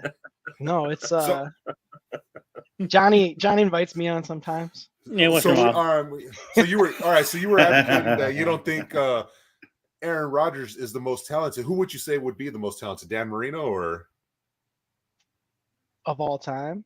Of all time, because I was just talking talent standpoint. Talent does not mean you're the GOAT. Yeah, I just mean talent standpoint. I mean, because there's two things about the quarterback position. You can be very gifted athletically and never win, And you can be someone who understands the game and has the best IQ and not be one of the biggest and best athletes, you know? And so it's hard to answer the question because let's face it, Tom Brady has how many Super Bowls? Is he the fastest? Is he the most accurate? No, but does he have one of the best football IQs probably of anybody that's ever played the game? No doubt. I don't like the guy, but the rings don't lie, you know. But over 23 years, and he also had 17 top 10 defenses, which also helped him a little. For You'll sure. be fit, but I get where you're going. I get where you're going. But I mean, if I had to pick like the best quarterback all time based on like overall, it's hard to not way to put him on the spot. Like Marino or like even, I mean, Peyton Manning's an interesting one because he never really needed an OC, but I think the knock on Peyton is that he came up small in the playoffs. He was the LeBron James of the NFL. That's a decent take. He couldn't leave the pocket. Mm-hmm. That's what's hard for me is like, you know, I mean, you look at like Mahomes. Mahomes is so scary because he can leave the pocket. He's just as good outside of the pocket as he is in the pocket. What's really scary is he could throw the ball off balance better than most guys could running it, you know, stepping into one. So that's a scary thought in its own right. But it's also hard to put that guy. Like, I can't say Mahomes is the greatest of all time. He's been not yet. 6-7 No, years. He's on a pace. He's on a pace. That's what he's working on right now. And if he gets that three-peat next year, his fourth and 5 tries, gentlemen, start thinking about it. It's no longer thinking about it. We already know he's a first ballot Hall of Famer. That is already done. And we're talking about a guy that still has a lot of years ahead of him. 28 years old, man. He at the end of the day, when it's all said and done, we will probably not probably. We will be calling Patrick Mahomes the greatest of all time. Greatest of our lifetimes, at least, because we don't know what's going to happen 200 years down the road. To answer your question, Guy, it was weird. But the Packers did the same thing back when they had Brett Favre, and then they took Aaron Rodgers in the first round as well. Because when you're an ownership, you're a team. Look, the hardest thing about being a fan is understanding the business side of things, and the business side of things say that Brett Favre and Aaron Rodgers were getting up there in years, and it was time to start thinking about the future. And as we see, the Packers, what they do is they take the slow approach. We're going to draft you, and we're going to groom you. It was also amicable because Rodgers was getting to a point where he wanted out of Green Bay as well. Yeah, and that's just the nature. It was a little smoother than when Favre left, because I always tell people this, doing revisionist history. If Brett Favre stayed with the Jets as opposed to wanting to hook up with Brad Childress in Minnesota, what did the Jets miss those other 2 years after Favre left? 2009, 2010. Quarterback, they had Mark Butt Fumble Sanchez. If Brett Favre stayed with the New York Jets, they go to Super Bowl. Not only do you potentially get Aaron Rodgers versus Brett Favre in one of those Super Bowls, you may have also gotten a potential Meadowlands Super Bowl between the New York Giants and the New York Jets, which also would have been very interesting. Stop dogging on Mark Sanchez. That's the third greatest Mexican to play in the NFL, all right? Oh, Jesus. No, fourth. Alan says Troy. And Aaron Hernandez is the second greatest Puerto Rican, but I'm still not claiming him. No, I can't put Troy Aikman in I guess I'll throw in OJ. I'll throw OJ and being the resident black guy. I'll say OJ is the best, I can't. All right, all prison lineup. Let's go with the quarterback. Who we got? We might need it. Hey, we might. Look, who's the replacement player that went back to jail after Monday Night Football? He gets my vote. No, I'll give you my answer to this. I'm being the Cowboy fan. Troy Aikman, even if he played in today's era in a passing league, the one thing you got to look at the completion percentage. He was a great quarterback, yes. But would he be in the top 5 status? No, I don't think so. Because of the fact that he can't get outside the pocket. He can't move. Yeah. He was I'll be honest. Tony Romo, from a statistical value and also a talent-based standpoint, I actually believe Tony Romo had the misfortune of not having a defense until he was too old. Yeah. Whereas I believe that if take it back to Dak's rookie year when that Green Bay game. If Romo gets the start, which they were actually considering, I think the Cowboys win that game, maybe even make a Super Bowl run. But they didn't want to take it away from the kid after having such a good rookie year. Yeah, no, but that's what I'm saying is no. I've got to say that Troy Aikman, yes, he's a great quarterback, but he's not even the greatest Dallas Cowboy quarterback.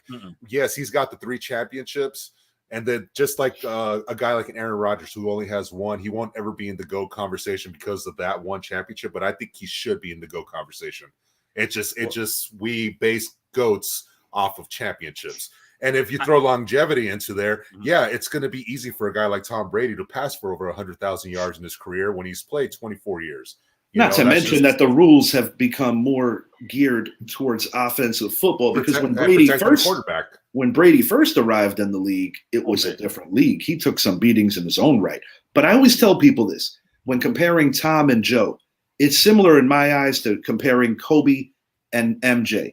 If you switch the generations, they are still going to do it at a high level in that generation.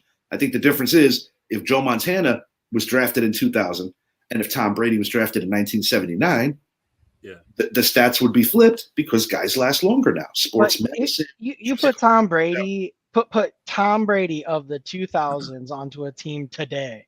Like Tom Brady's wide receivers were garbage. For the most part. Does he have all right? And I don't want to count Randy Moss because I'm not going to count. That's not. But he did have the greatest tight end, arguably of all time. He would have not until 2010. Yeah, he didn't have to. I mean, he got his franchise with like Terry Glenn. I don't even know. It was like Terry Glenn. Was it? Terry Glenn? Glenn was already gone. Glenn was gone already. Glenn was gone already. Didn't he have him for the first one? No, he had Troy Edwards. Troy Brown. Troy Brown. The Steelers. David Patton.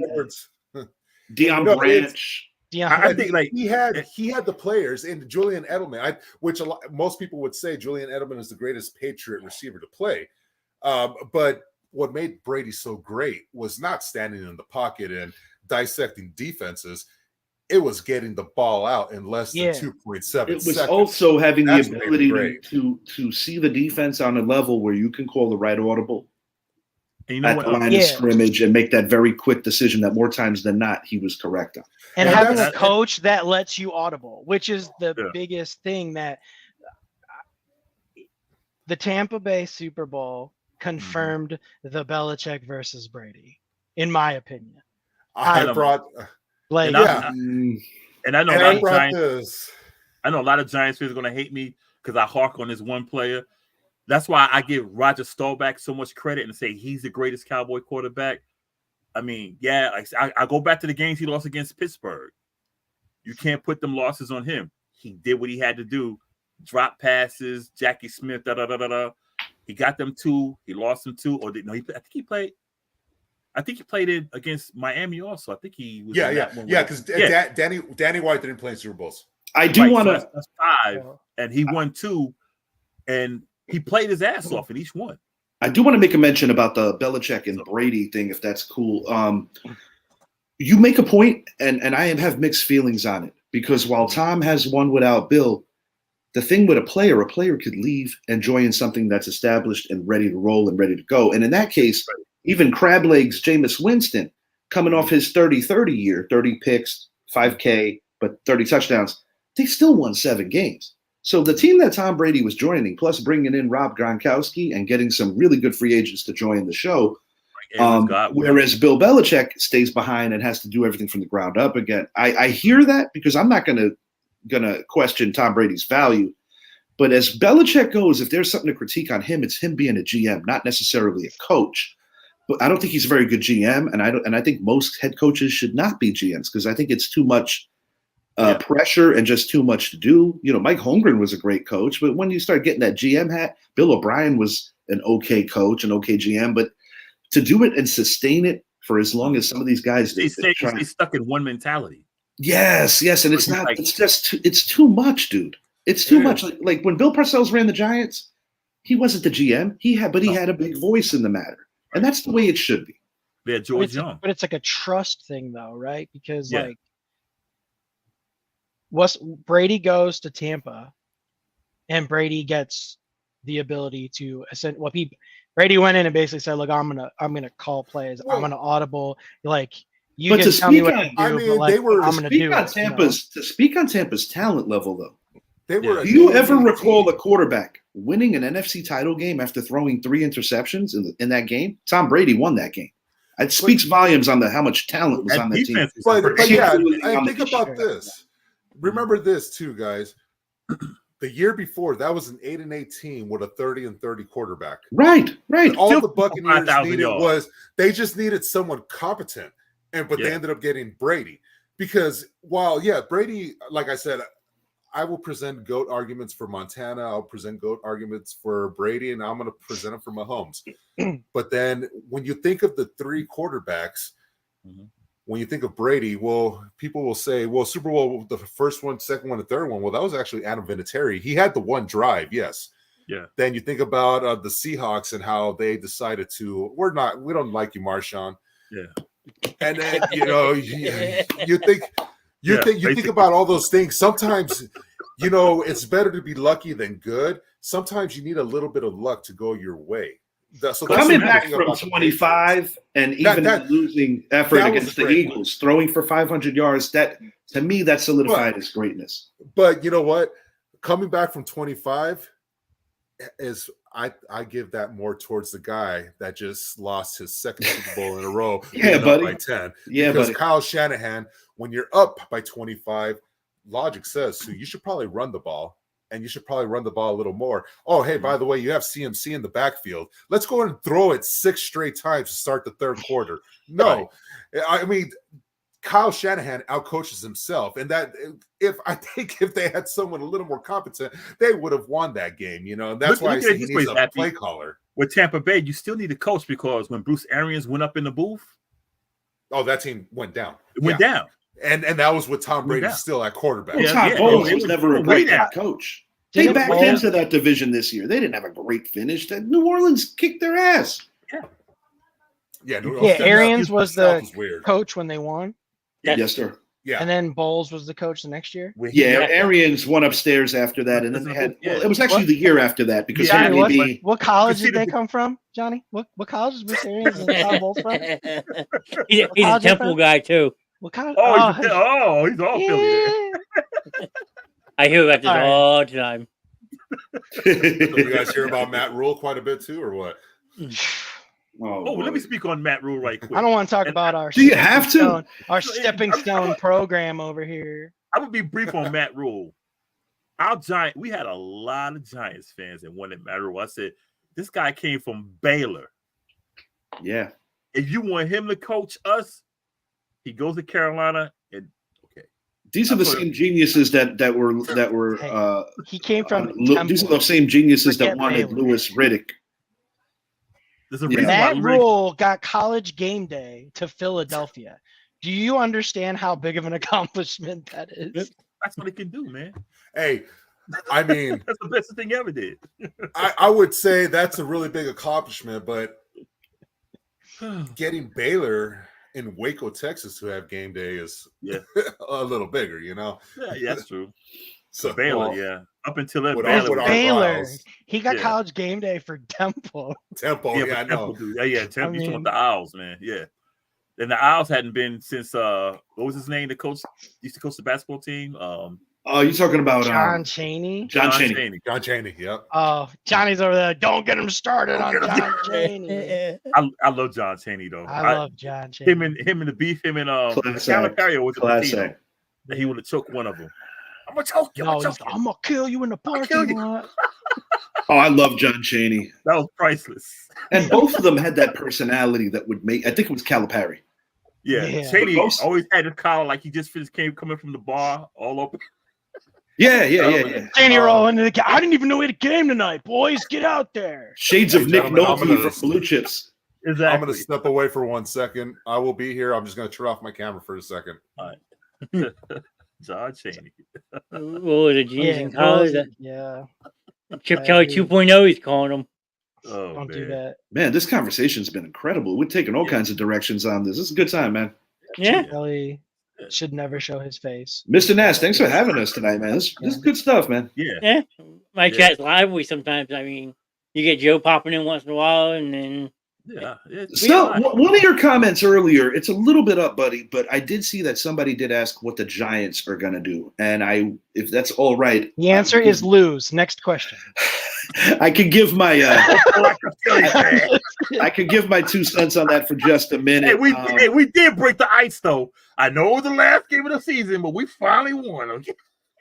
When the Eagles lost, I knew our season was over.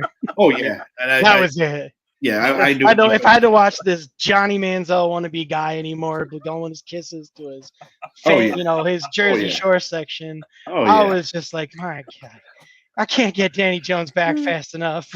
Please bring him out. You never thought you'd hear an Eagle fan like want to see more of Daniel Jones, so please to speak. Put him back out there. Yeah, Tommy DeVito is a gimmick. It is what it is. Tyrod played the best of the 3, but Tyrod, to be fair, had the running back in Saquon more games and also had Andrew Thomas. But this is what I'm doing if I'm the New York Giants.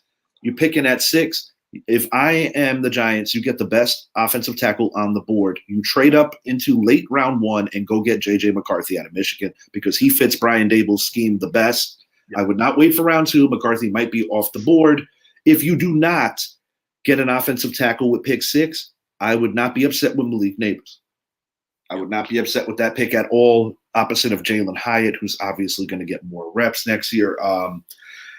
Giants can go a couple of different ways. This tight end class is also decent as well. Actually, I'm going to do the same for Washington. Actually, actually his numbers has been better than Harrison. But I would go Joe Alt. We need that OT. I don't think my worry is I don't know if he'll be there at 6. Might not be. Well, he might. It's a lot of Fashanu at a Penn State is not a horrible contingency plan. And another thing, too, with the Giants moving to a 4-3 this year, there is a distinct possibility that affects the value of how they view Xavier McKinney, thinking that he might not fit into that as well as he did into a 3-4. But on the good side of that opens up money to actually give Saquon Barkley a deal that makes him happy.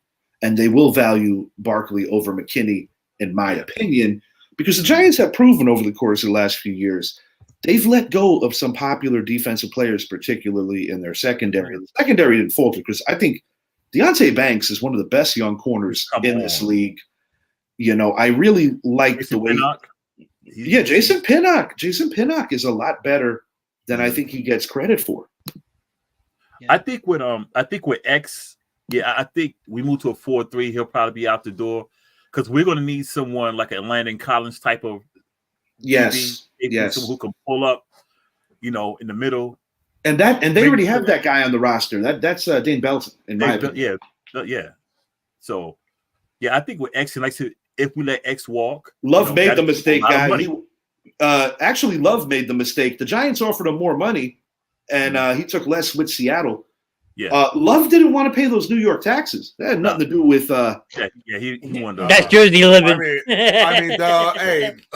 Those taxes over in Washington State are not that much. I'll be honest. I'm not missing Julian Love all that much. The New York Giants were tied with the Baltimore Ravens with the most takeaways in the league. Yeah. Truly. And Love got beat a lot. It's the quarterback ineptitude. Love was a good tackler, but he got our season this year. Love started getting beat a lot. And he was a good tackler, but he wasn't as good as I thought he would be. I mean, I was pulling for him because I'm also an Irish fan. But truth be told, I wasn't all that upset when we lost him in the grander scheme of things. Giants defense is not in a bad place all in all. I mean, Wink Martindale, there was some controversy about that. But truthfully, when your team struggles with fundamental tackling, I do think that's a reflection on your coordinator. And I also got frustrated where Wink, I think, overblitzed too much, where you could play the sticks once in a while. It's okay, guys. And, it speaks on, you're getting turnovers. Competent quarterback play, which we didn't have last year with the exception of Tyrod Taylor. Giants win at least 9 games last year because they won 6 with all the ineptitude at the quarterback position. And then you think about, a close loss to the Rams, a close loss to Buffalo. a close loss to the Jets where I wanted to punch my TV because all you had to do was run Saquon right up to 0, right behind JMS, but Dable on that standpoint went from coach of the year to now going into year 3. If the Giants get off to like a 2-6 start, he could be on the hot seat. Yeah. You guys, he's got to do something 7-10 next year. It's a possibility. Do you think that? So, and I guess I missed the beginning of this. So, like, I think you have Giants hoodie on. Are you all Giants fans? I know a Cowboys fan in the middle. I got that. Yeah, I'm Texas through and through. And my other 2 guys who aren't here, we got a 49er on my panel as well as a Patriot fan. So we got a little bit of everything. That's why I'm happy that we link up with Mr. Knast here, and you guys are welcome to join us. Like right now, we're actually simulcasting. But we got a whole NFC East. You guys are always welcome to join us on our side too. It's funny how we got the 2 Philly fans on the end.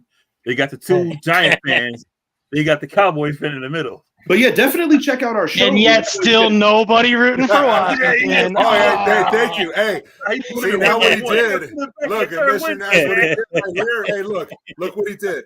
He put 5 Super Bowls first, 4 Super Bowls second, 1 Super Bowl third. There we go. Oh, but yeah, God. you boys. All right, now put him in order of our lifetime. Go. When you have a chance. Well, in my lifetime, I've seen 3. Check out the Aaron Moorhead episode. That was a cool interview we did with your wide receivers coach. Really great guy. Yeah, we had a good time on that. So definitely check out that show. It's comment was my favorite, called Speaking. Yeah, it was a funny one. Speaking with the Enemy is the name of the episode. So definitely check that out. Richie X Jr. Sports Pod on YouTube. Yeah, definitely give that a look, man. I think you guys enjoy that one. Awesome. I was just gonna ask about the Giants, and I mean, obviously, I don't know why you'd be committed to Daniel Jones, but I'm assuming like that ship has sailed. Yeah, and right now you're looking for the best way to get out, and that's after this year. I wonder though, right? Like Justin Fields.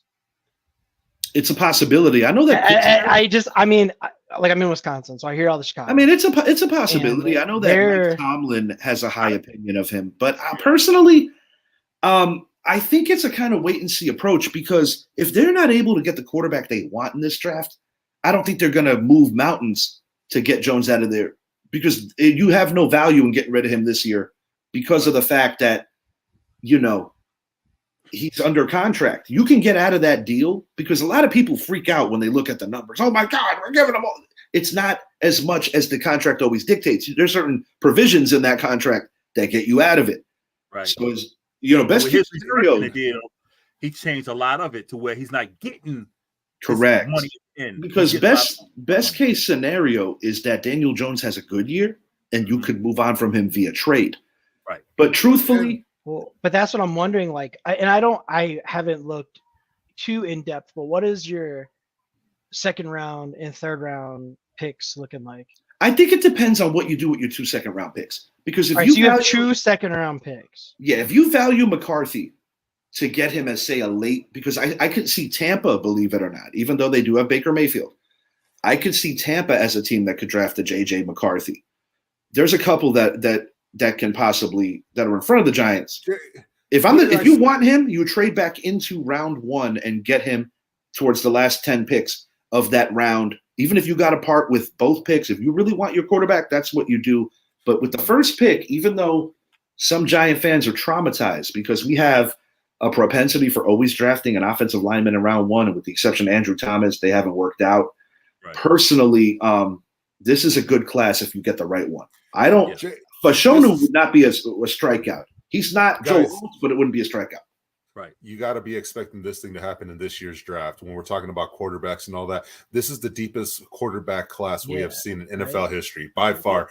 And what I have said, I think when you look at the quarterbacks coming out of this year's draft, J.J. McCarthy is not the most talented quarterback coming out. No. However, I think he is the guy that's going to win 2 to 3 Super Bowls. Neither was another Michigan man that won 7. But the one thing you brought up, Justin Fields, guys, we saw this just happen with Houston last year, and I think this is what the Bears are going to do as well. They're not going to trade Justin Fields. What they're going to do is they're going to keep that number 1, and they also have number 9 as well as all the draft equity they got in that draft last year. They're going to trade up probably to number 3 because we know now the Patriots want to trade back. Washington's not trading back. Dan Quinn took over that organization. And if the Giants want Joe Alt, if the Giants really want Joe Alt, trade up to see if you get to like 3. But are the Bears really going to take Caleb Williams? I think I don't. It's all I smoke. think that my point is, right? The point I was making is they're going to take either Malik Neighbors or Marvin Harrison at number 1, but they're going to trade back into the top 3 to get their quarterback as well. That's the point I'm trying to make. We saw the Texans do it last year by taking Will Anderson and also getting Stroud. Yeah, they hit a home run early on that. They're in that exact position right now where they can go out there, they position themselves, they're at 9, and to trade back up. J.J. McCarthy, while I initially thought he was going to probably be falling to the 20s, well, we now know that Michigan has set the NFL record for the most combine invites with 18. Yeah. Obviously that being highlighted by J.J. McCarthy. J.J. McCarthy is going to be the guy that's going to climb up the board. Will he pass to Jaden Daniels? Probably not, because of when you look at what Jaden Daniels did this year for LSU, you look at what he could bring to your offense. He is a great quarterback. I say what McCarthy goes anywhere between 19 and 24. Anywhere between 19 and 24. No, he's not dropping past 15. I'll tell you that right now. We're going to have 5 quarters. There is going to be so many trades in this year's draft because, guys, all right, so I'm a huge college football guy. I love college football. Me and you. So Idris can advocate on this one. Yep. Next year's draft class is very weak. It got a bit stronger with Quinn Ewers deciding to come back for one more year. Yep. But when you look at this year's draft, we are going to see the most trades we have ever seen. We're going to see and it's going to be worse than the year of the lockout when we saw guys like Minnesota Vikings trading up to get Christian Ponder. This year's draft is we're going to see a lot of trades. So therefore, a guy like a J.J. McCarthy, he's not falling past 15. I agree. It's just not happening. It's not happening. He's probably going to go 12. I think he's going to go to the Raiders personally, unless you're going to try to trade with the Raiders. I mean, the Giants, to me, I look at the Giants. While I know Richie wants Joe Alt, I honestly think the Giants are going to end up going into the draft and grabbing the Malik Neighbors, which a lot of people's eyes think is a better receiver than Marvin Harrison. The kid is a stud. He's an absolute stud. And we see what Ohio State has done with receivers, and we see what LSU has done with receivers. Those two are right there neck and neck. So you can't go wrong with him. The only difference with the two is Marvin Harrison had the name.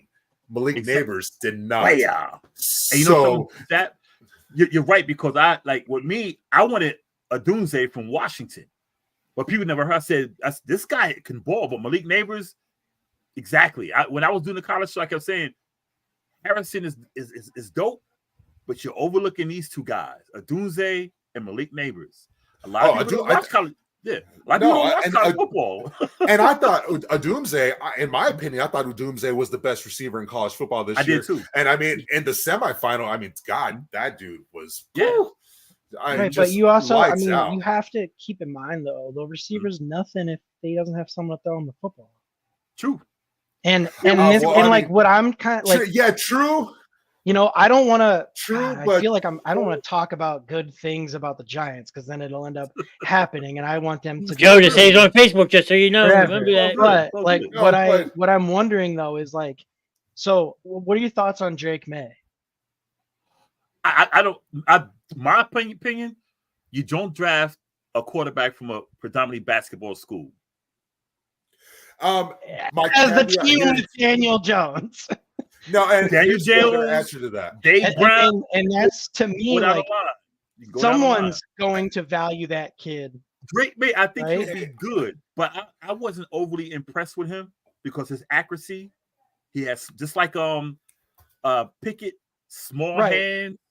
But the Giants don't. I wouldn't take him. No, the Giants don't. The Giants should chalk him up because think about it. You have this kid from North Carolina. Yeah, and you got Daniel Jones, North Carolina. So you get one of these guys and you're like, yo, this kid's going to be good. Hey, whoever drafts him, we'll trade you Daniel Jones, also from North Carolina, to mentor your guy, also from North Carolina. And you give us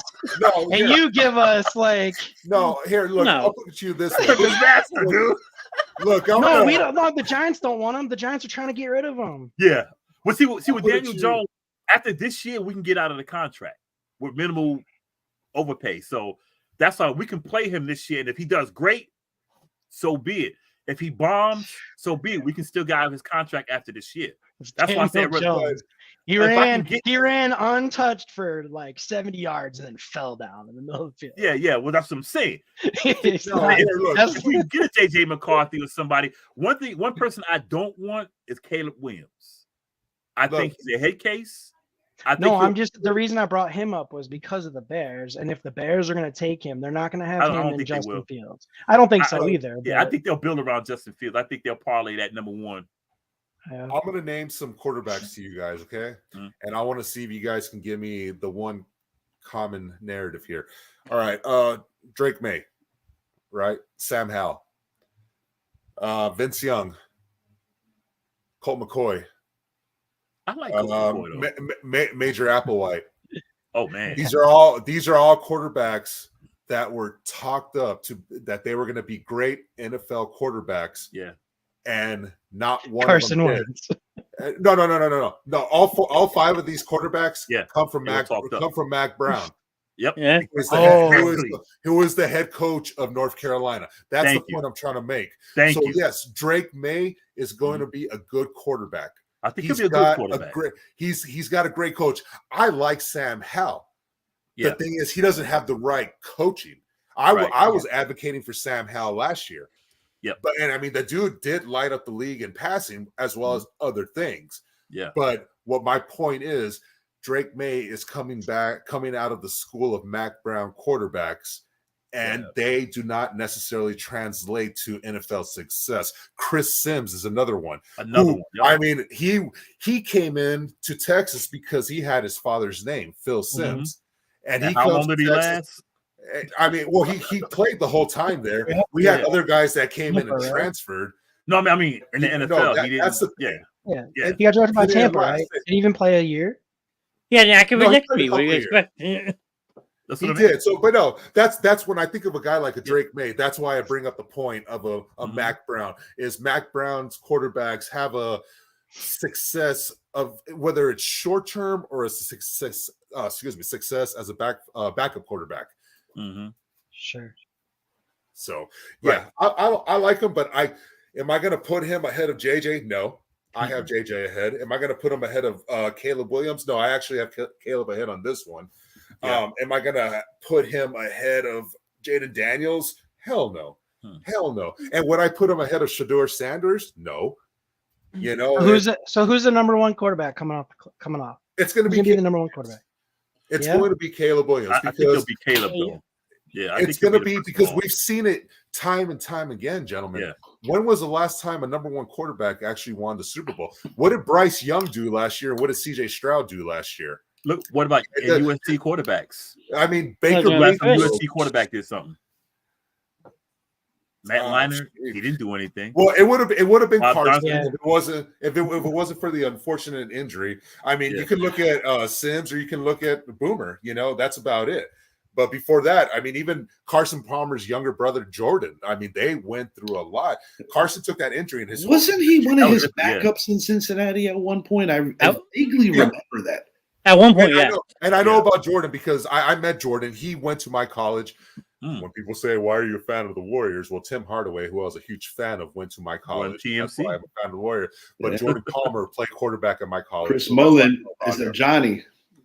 Chris Mullen played for that's why when you ask that question about a Drake May, no, I'm not. I'm high on him, but I'm not high on him.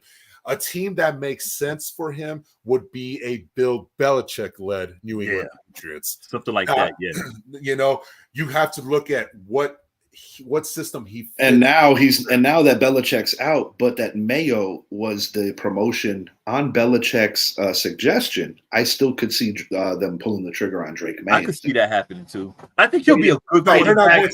The Patriots, you know why they're not going to? They're going to trade back. It's inevitable. They're going to trade back, but he still might be there because it's kind of weird that you're going to get two UNC guys in Washington. That's a possibility too. You know, it's just like with Kenny Pickett when he got drafted. A lot of people said Kenny Pickett. I said Kenny Pickett. These are the quarterbacks I say going to be backups. He's got smaller hands than my 7-year-old. I said Kenny Pickett.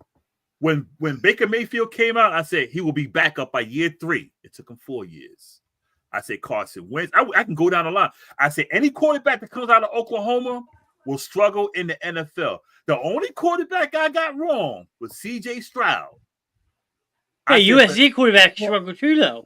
But I ain't on with him. What about that Jalen Hurts guy? No, but I mean, if you look at this year's class, you look at a guy like Caleb Williams is going to be number 1, and here's the number 1 reason why he's going to be number 1. He will be. It's because of this. Baker Mayfield was number 1. Kyler Murray was number 1. He can produce. Lincoln Riley can produce good college quarterbacks, but it doesn't translate to the NFL game. Drake May, product of Mac Brown. Same thing. Caleb's going to go number 1. Jaden Daniels, he's got 1 year success, but he is still a better quarterback. Michael Penix Jr., he's got too many things against him. Coming off of 2 ACL injuries, we already know this. Plus the shoulder. You know, so, and then you look at a guy like a JJ McCarthy, the guy who I'm highest on. Bo Nix, the guy has been playing college football. I mean, I think he got a degree at Auburn and a degree in Oregon. Yeah. Then you look at a guy at Spencer Rattler. Spencer Rattler was a Lincoln. Spencer Rattler was what, though? A Lincoln Riley guy. Product, yep. Then you look at Michael Pratt. That's a guy that is not getting enough recognition, a guy coming out of Tulane.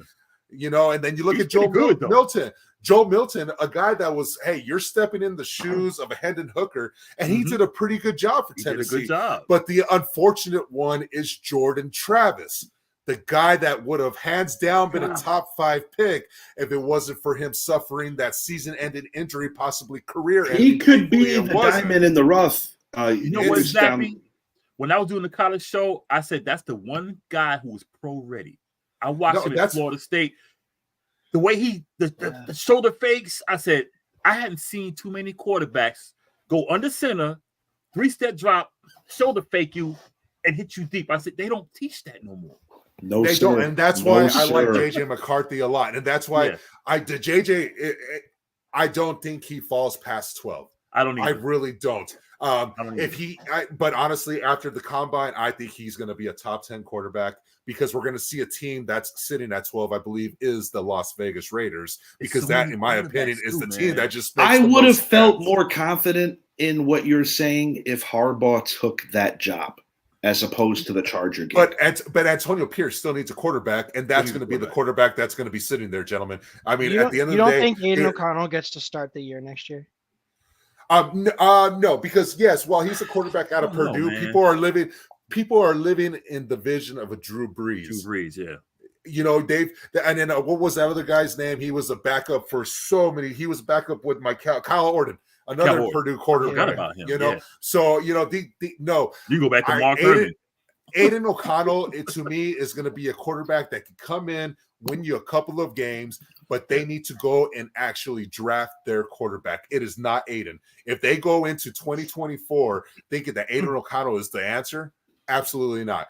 They're just lucky that this year is the draft. I'm telling you guys right now, JJ McCarthy to me makes sense to 2 teams. That is the New York Football Giants and the Las Vegas Raiders. Other than that, nowhere else makes sense. Right. Well, Giants, you look at a Brian Dable. So. But then he fits Dable's scheme, and another guy who's a veteran, obviously, but he could have an influence. I wouldn't rule out the possibility of a Kirk Cousins going to the Raiders. Maybe. The system doesn't fit him. Where's Minnesota drafting though? What's their draft pick? Minnesota is 11. 11th, yeah. 11th. Where are the Raiders drafting? 13. 13. And I look at Minnesota and I think to myself, a quarterback that's going to come into that system when you have a Justin Jefferson and a Jordan Addison, to me, it's not a JJ McCarthy. I think you need a guy that can get outside of the pocket and move a lot more. So if you're a team like a Minnesota and you can get a Michael Penix in the second round, then that makes a lot of sense. That makes a lot of sense for Minnesota. Because Minnesota the payday goes down by him being a second round guy, just like a Jordan Travis coming off that injury. You can get a good quarterback. And that's the one I'm going to keep an eye on because right now Jordan Travis was a first round pick, a top 5 pick, and now he is a 4th and 5th round pick. We're going to see how much he does at the combine, but it's going to be we're getting to the point where Once you get into the compensatory picks, who's going to want to take him then? You know, he's going to be the one, but he still suffered a gruesome injury that not many people have been able to come back from. That's the negative thing. But, you know, talking about JJ, you talk about the OCs out there, you talk about systems, all that stuff. It's just two teams that make sense. You look at a Brian Dable. I thought he was going to be able to come in and really fix Daniel Jones. Maybe Daniel Jones just can't be fixed. But you look at what he is. But, to be fair, and I'm not going to go defend Jones too hard. Yeah. He had an excellent 2022. And if you look at the difficulty of schedule and the injuries the Giants had, only 2 weeks into the year, they didn't have basically their only lineman that's worth even celebrating in Andrew Thomas. The defenses that they faced, and he got hurt. I'm not going to sit here and tell you that he can read defenses and that he's going to dice you up. But I even get humored with my fan base that's like, oh, Tyrod and DeVito outplayed him. I'm like, no shit. They played the fucking Commanders and the Patriots. Well, that's my point. That's exactly my point, is the fact that a DeVito was being compared to a Daniel Jones means you don't have your quarterback. Well, it also means that a lot of people in your fan base are idiots. That also has something to do with it. We have a lot of them. Well, yeah. But yeah, look, that's the great thing about like they completely forgot that a year ago he beat a 13-win team in round one, and you know accounted for beat them during the season too. I mean, dude, he had 3 less rushing touchdowns than Saquon last year. It's like people completely forget that. Our fan base, I used to trash. I said, I still trash the Cowboys. I'll take it even one step further. Look at his touchdown to turnover ratio. And his passer rating compared to Jalen Hurts, the stats are actually not that far off, nor Trevor Lawrence for that matter. Our fan base, it might be the ones under 40, but our fan base are about as dumb as they come. And I'm not going to sit here and tell you I want Jones past this year, but I'm not going to completely ignore that, you know, I on the eye test, there's a lot of things that he's never going to improve, but our fans are like tank. He also doesn't have the O-line that Philly has. But here's the funny thing too. Tank for Tua when we had the worst offensive line in the league. We need a tank for Tua. I like Tua would not be in the league if we would have drafted him. No, he almost died in Miami. Can you imagine? But here's the funny thing about Daniel Jones. His contract now suggests that he is one of the lower tier quarterbacks in the NFL.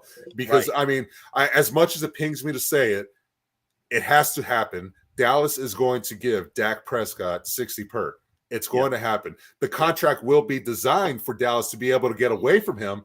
But as we see the market going up, $40 million is now your third tier quarterback. Your quarterback that's why I'm trying to explain to Giants fans. Why do you want to kick out a guy that's already in the system as opposed to doing it all over again? We try to tell our fans because they were like, we need to draft.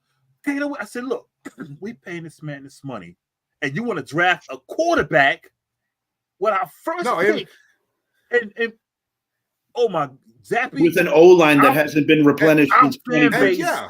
Our fan base don't get it. We try to tell them Daniel Jones is not it. Y'all paid him $40 million. We pay him below value. And like, no, we didn't. Yes, we did. That's even with Dak. And like I told Richie the other day, what's gonna this is the chain of events that's gonna happen. Guys, he has one less playoff. He has one less playoff win than Jalen Hurts. Dak. Hey, as an Eagles fan, I don't know why y'all are like so hard on Daniel Jones. No, when he has straight trash, and it's just trash in front of him. Because you know why? Because here's why. How many games has he had trash for? I don't think Daniel Jones is that. He's not that bad. I'm not saying he's good, but he's a product. One of the 32 best quarterbacks in the NFL. He is a product of a guy I got to meet and talk football with, and that's David. Truthfully, he's not too much worse than Trevor Lawrence, if we're going to be completely honest. No, and that's the whole point I'm trying to make though is when he took that contract was designed where $40 million a year is going to be backup money here very soon for the quarterback guys. That's just the bottom line.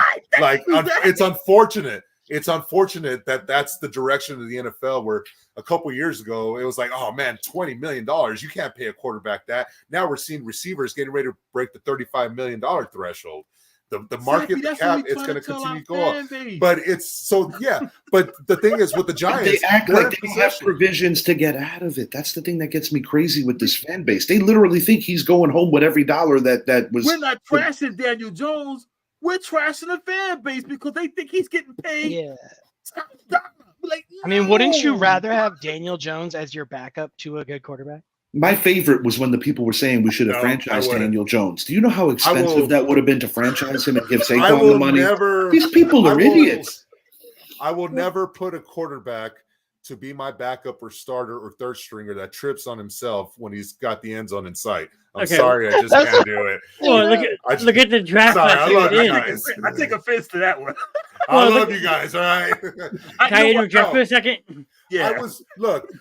When we saw Daniel Jones coming out, that was the best the college had to offer. That's the point I was trying to make about this draft. That's what 2025's draft's going to be. Daniel Jones. After Mr. Nast, I got to say something. Okay, well, it's just going based off that year. Look at the 2019 draft class for quarterback: Kyle Murray, Daniel Jones, Dwayne Haskins. Stop right there. Stop right there. Stop it, Haskins. Hey, right, that's what I was going to say.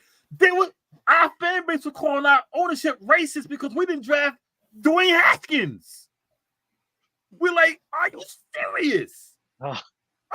Dwayne Haskins is a second-round quarterback. I mean, rest in peace. I was just about to say, I can't even make any jokes because they would all sound terrible. Jones, he's keeping football, but we're keeping it football. They were really calling our organization racist because we didn't draft. What pissed me off about the racist comment among some Giant fans, like, okay, guys, to start an African-American quarterback, say in the 90s, hypothetically, or in the earlier 2000s, Eli didn't miss a game for 15 years, guys. Kerry Collins didn't miss a game for like 5 years up until he got hurt. Then you had Kurt Warner in between for 9 games? And then prior to, if there was ever a time to either sign an African-American quarterback in free agency or to draft one, when it would have made sense for the G-Men, is when we had that terrible trio of Danny Cannell, Dave Brown, and Kent Graham. After Sims and Hostetler. But historically, if you really look at that, at least in my lifetime, it is literally the only time that it would have made sense. And if you look at black quarterbacks that were drafted during that time, the Achilles Smiths, Jamarcus Russells, there were a lot of bad ones. So where maybe Randall Cunningham via free agency, that wouldn't have been a terrible idea. It's my favorite quarterback ever. Don't put him in a G, man. No, man. But the point I'm making is that our fan base are like some of it's circumstantial because nobody's going to tell me that the New York Giants are a racist organization when Emlyn Tunnel is the first African-American player to be inducted in the Pro Football Hall of Fame. And when this organization has prioritized celebrating Lawrence Taylor, who we all know has not exactly been an angel off the field, over his teammate Phil Simms, who did everything right. So we're going to call it like that. I'm like, guys, enough of this guy.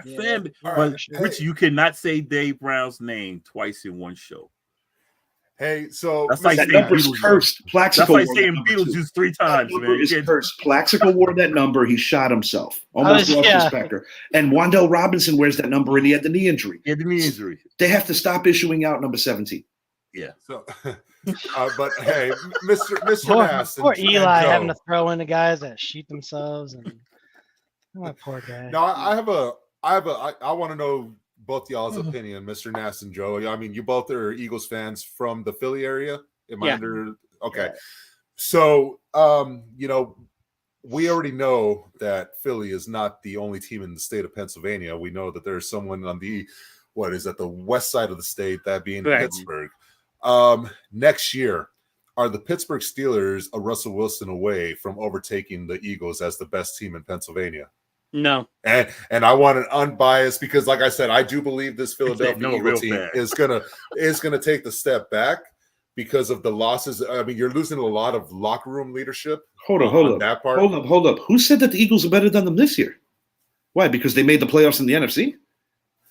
Hey, you guys don't. In my opinion, the Eagles were barely better than the Panthers. Okay, so I don't want to. Hey, I like your answer. I don't know about that one. I mean, I'll be honest, guys. I'm an NFC guy, but the AFC has been a better conference the last couple of years. I don't think I have to overemphasize that. No, I agree with that. But no, I mean, where Pittsburgh has the youth, Philly has experience. I mean, you have a longevity quarterback in Jalen Hurts. Well, Pittsburgh thought they did with Kenny Pickett, but then he refuses to come back. So now they're talking about moving on from him. Yeah, they got I They got to move on from Pickett. I think they know that. And I'll be But- honest with you. There's a big season for the Eagles in terms of continuity because just like I said that our man Dable might be on the hot seat, I also believe that Sirianni may very well be on the hot seat. When you lose your locker room in the second half of the year, there is a distinct possibility that could happen. Sirianni, McCarthy, Dermott. But bring it back, you look what I'm going to bring up with Pittsburgh. You talk about Kenny Pickett. You look at Pittsburgh and their defense. I was high on them. I thought Pittsburgh was going to be a team that not only made the playoffs, but was going to win the division and be right there at the end. Yeah. I expected a little more from the quarterback play. I think they have all the weapons in place. You look at them defensively, they're a great defense. The second TJ Watt got hurt, their defense kind of fell, but they still played great football. And then you look at the receiving core they have, they're going to be a year older. The running backs they have, they're going to be a year older.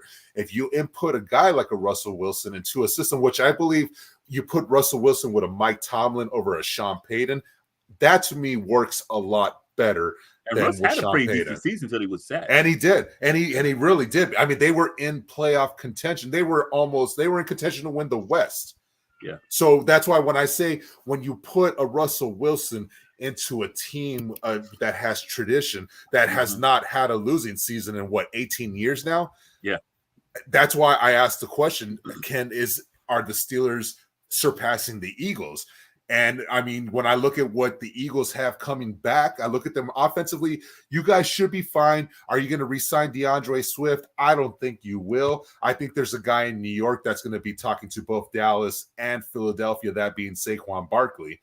But yeah, I agree. When I look at what the Eagles bring defensively compared to the Steelers, I 1,000,000%, no offense, I will choose the Steelers defense right now because they are more established. They are a defense that's ready to win. And the Eagles defense next year is going to be more on, hey guys, who is going to step up and lead that team? Because I got to sign out. Great show, Mr. Nast. Thank you for joining in, Rob. I mean, not Rob. Joe. I'm thinking about somebody else. My bad. Joe, I meant. Yeah, you Philly guys, y'all look alike. Hey, at least you're not thinking of Drake. I see you, Zach. What's up? I want to leave you on one comment here. Uh-oh, here we go. Or just one. I'm going to make the bold. This is my bold. Let's mark this down. I think Justin Fields is going to be a Steeler next year. That was the other point I was going to make. That's what I think is going to be I think the Bears are dumb enough to draft Caleb Williams. That's why I don't think the Bears are. I don't think the Bears are going to move on from Justin Fields. I predicted the Bears to make the playoffs this year, and if Justin Fields doesn't get hurt, they make the playoffs this year, guys. And that's if you guys really look at the Bears season, they make the playoffs. At Justin Fields the whole year. They have the pieces in place. Mr. Nast, before I sign out of here, buddy, I just want to say thank you for having us, and I am linking this not only to my socials as well. We've been going simultaneous here, but also to some of our Facebook friends at Beast of the East and a couple of other pages to make sure we try to get you guys a couple of looks as well. So thank you for having me and my guys. This was an excellent time. And this is dope. Yeah, this was fun. Come back anytime you want. And I'll put you on your show. So. And you boys check out the catalog too. And, hit me on my inbox. Let me know what you guys think about the shows. Always down for critique. We're all trying to do the same thing, so it's good to help each other, man. And shouts out to everybody in the comments, man. Yeah, this was good. A lot of activity, and appreciate you guys having us here, man. We really had a good time. I said if we go to 2 hours, I don't think I'll make it, and I have to go get the rest of my children's Valentine's. Yeah, I didn't think I was gonna make 2 hours either, but I mean it's 10 o'clock. Never mind, it's already too late. Here's my other sports host that you guys are filling in for, Ron Tessing. Thank you guys. Oh yeah, he's on special assignment. Hey guys, have a good night, fellas. I had a lot of fun, gentlemen. It's been a pleasure. It really has. As you see, I get very emotional when I speak sports. Yeah, but no, it's been great. No, when I look at the Eagles, guys, that's what I think, and I look at the Steelers. That's why I'm asking. about the state of Pennsylvania, whether the Steelers can overtake them or not, you know? In time, I think so, yes, but I don't think right away. I do like the Steelers' defense. They need to shore up their quarterback position. I love the duo of running backs with Najee Harris and Jalen Warren. I think Eagle has the advantage at wide receiver, even if you take A.J. Brown out.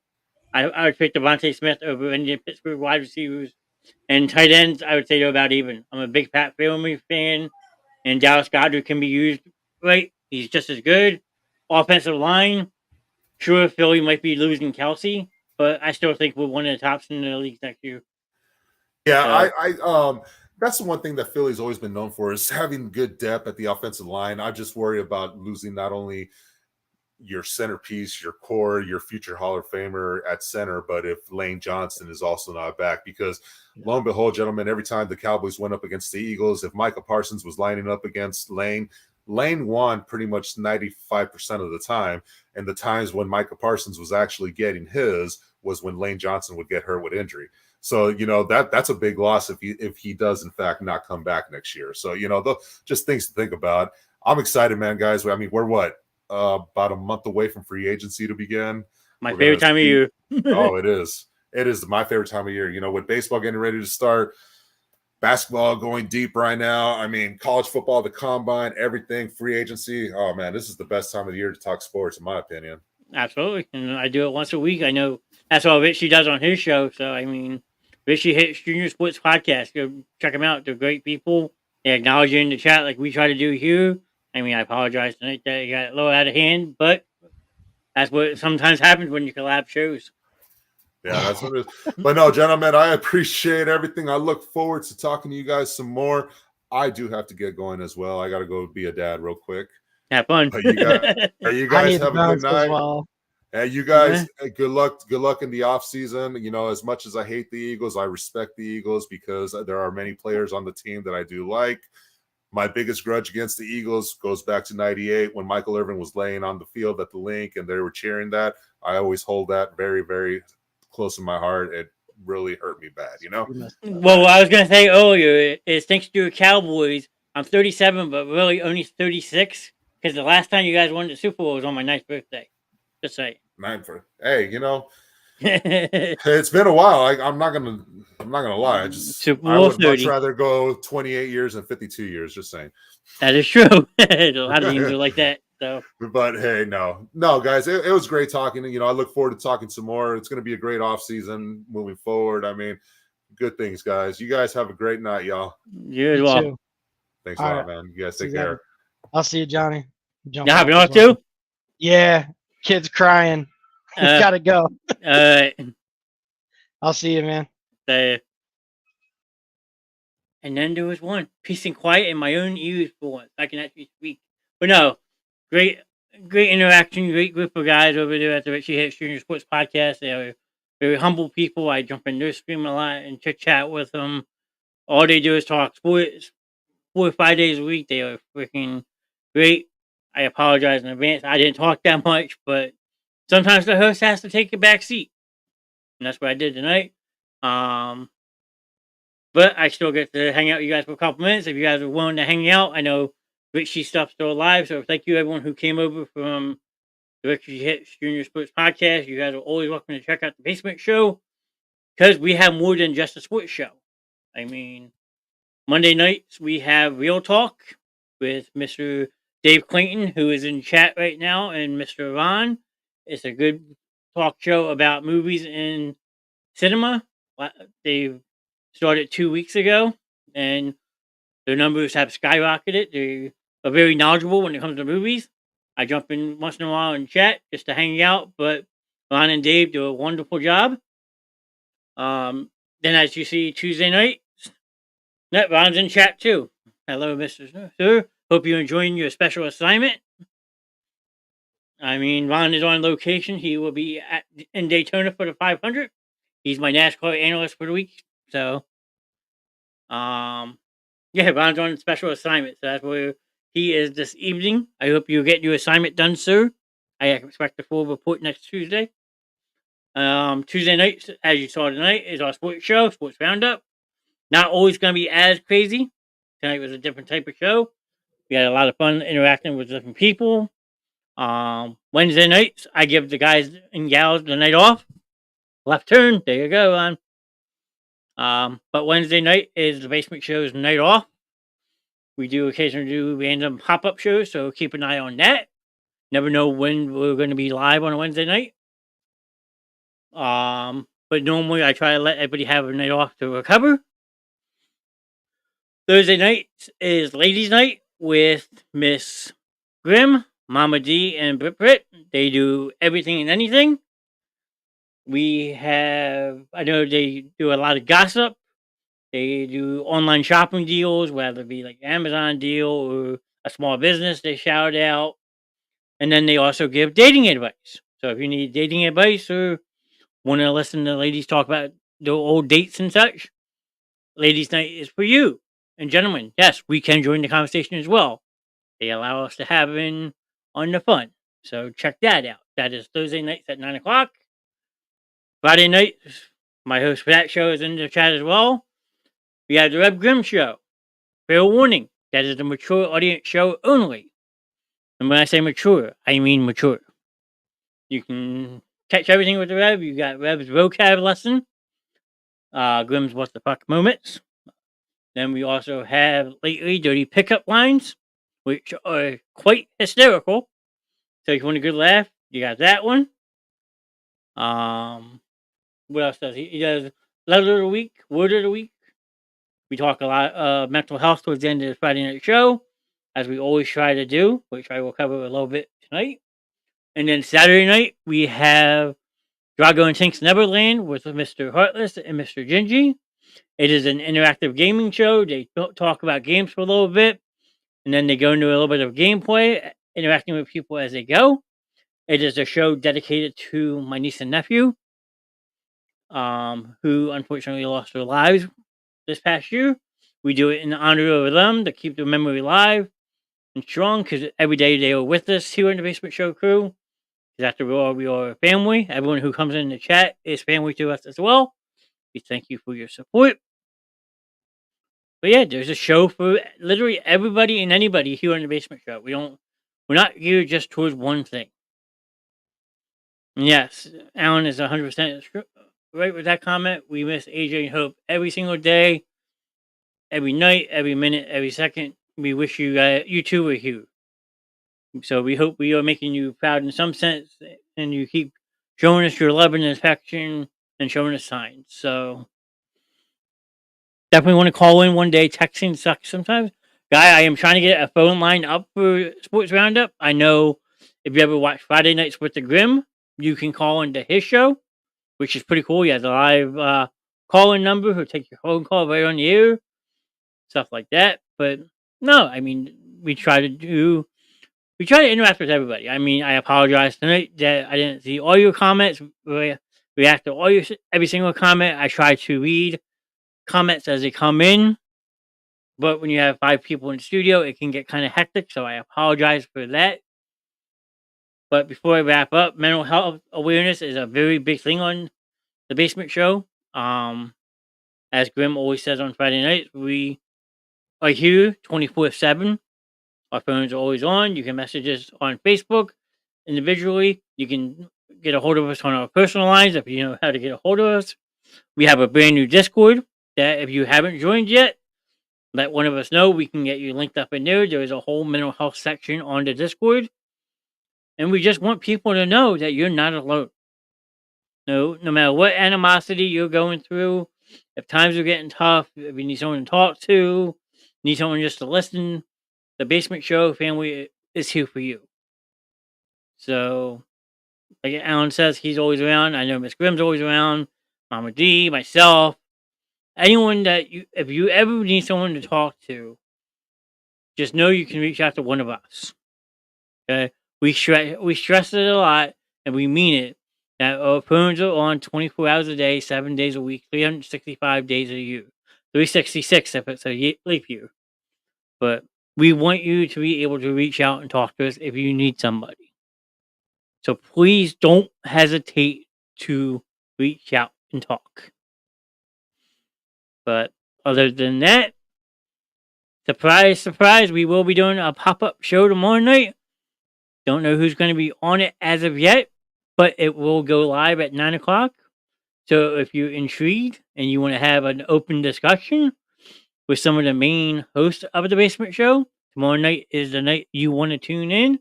If you have any suggestions for shows, any feedback that you want to give us, whether it be good or bad, tomorrow night is a show that you want to watch and interact with.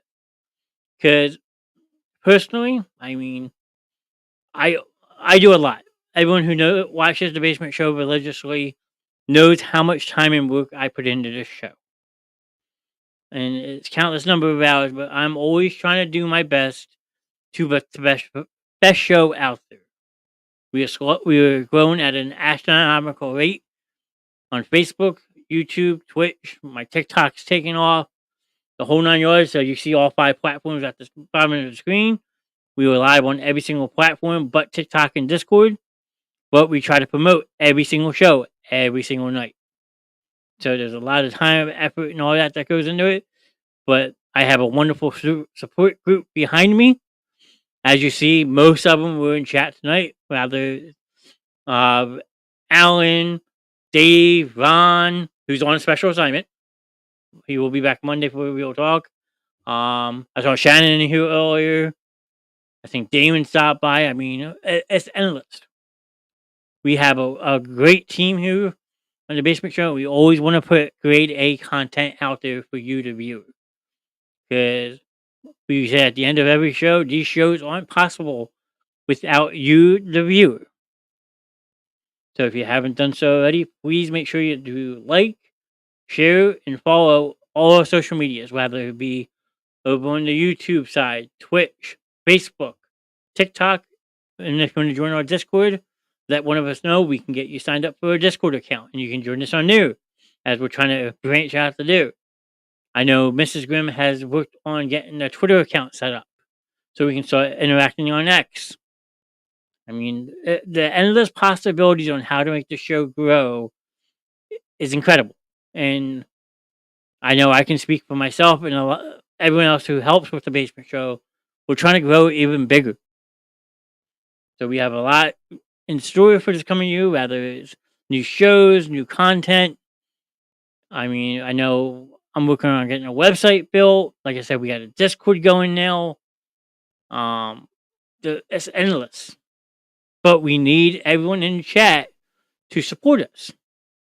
So people like Guy, Chris, who else was in? I mean, it goes endless. Like doing collab shows with like people like Richie Hicks Jr. and his guys.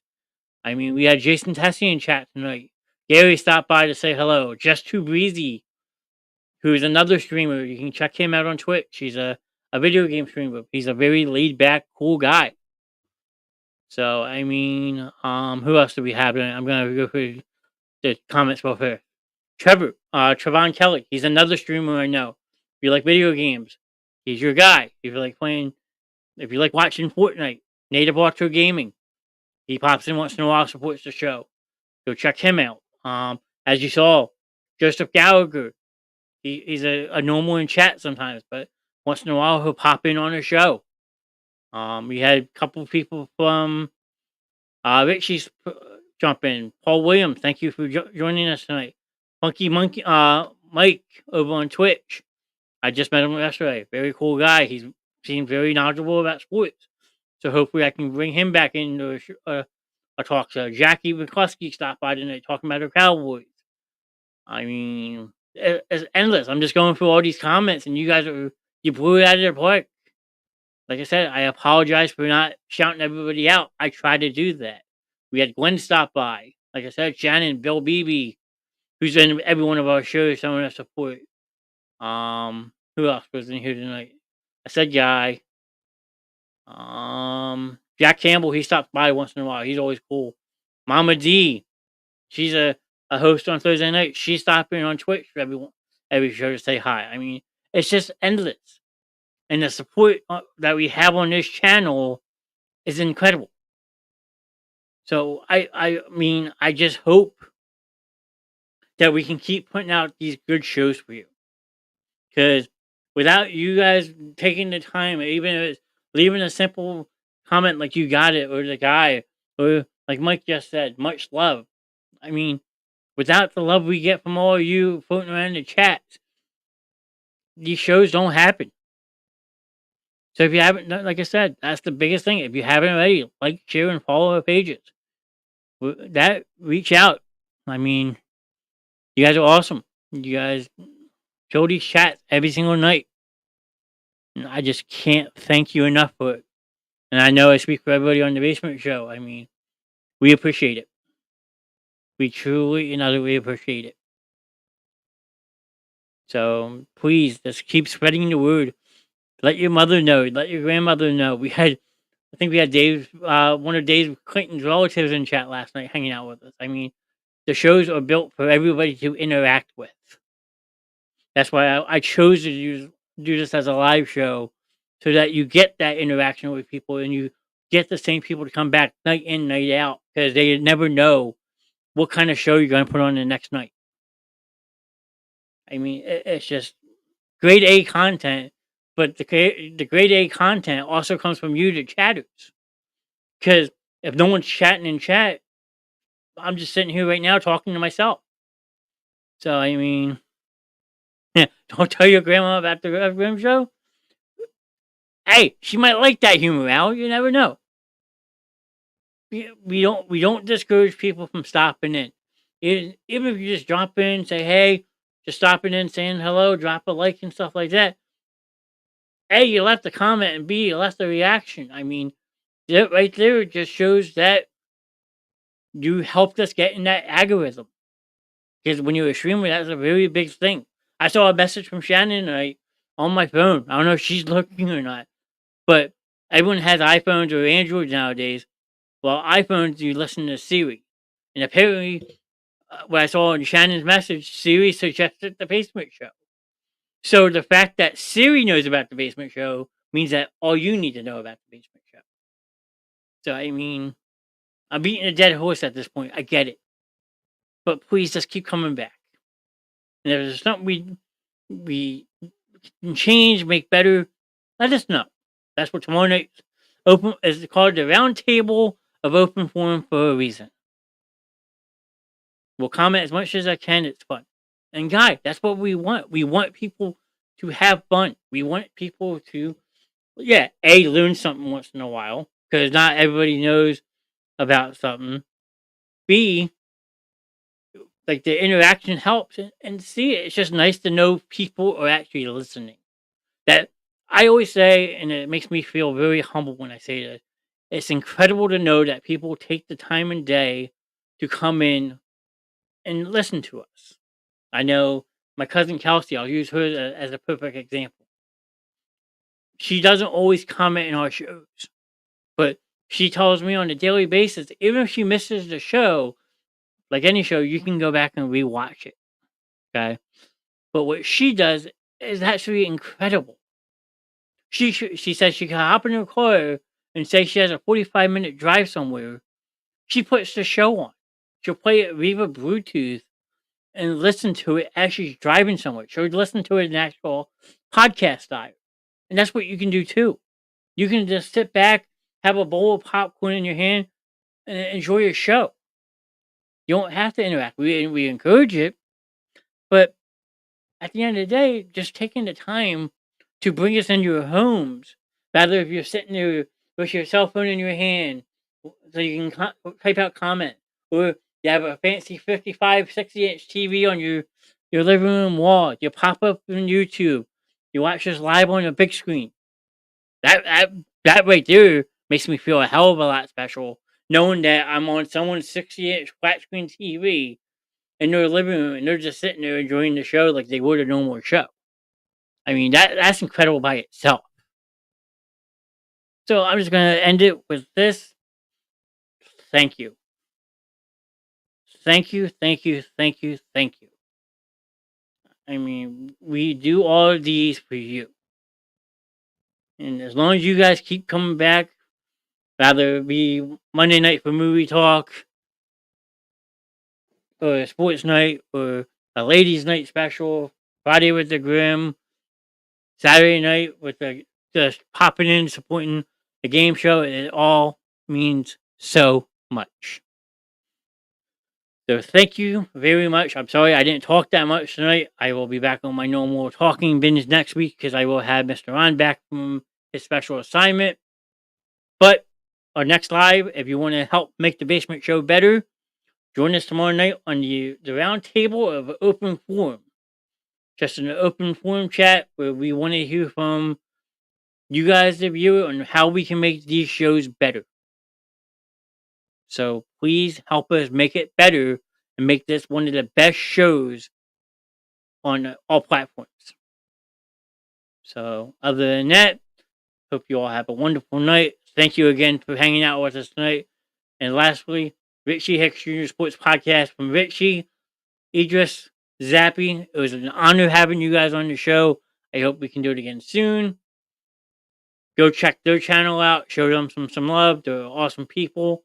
And Joe Gallagher, I know you didn't stay very long, but thank you for popping in also for a little bit tonight. Always a pleasure having you on, sir. But otherwise, that's the best way I'm going to end this. It was a great show, and you guys killed it. So we hope to see you tomorrow night in chat. Left turn, Ron. Only one turn allowed, left turn. But seriously, guys, have a wonderful night. And join us tomorrow night, 9 o'clock, for the round table of open forum. Good night.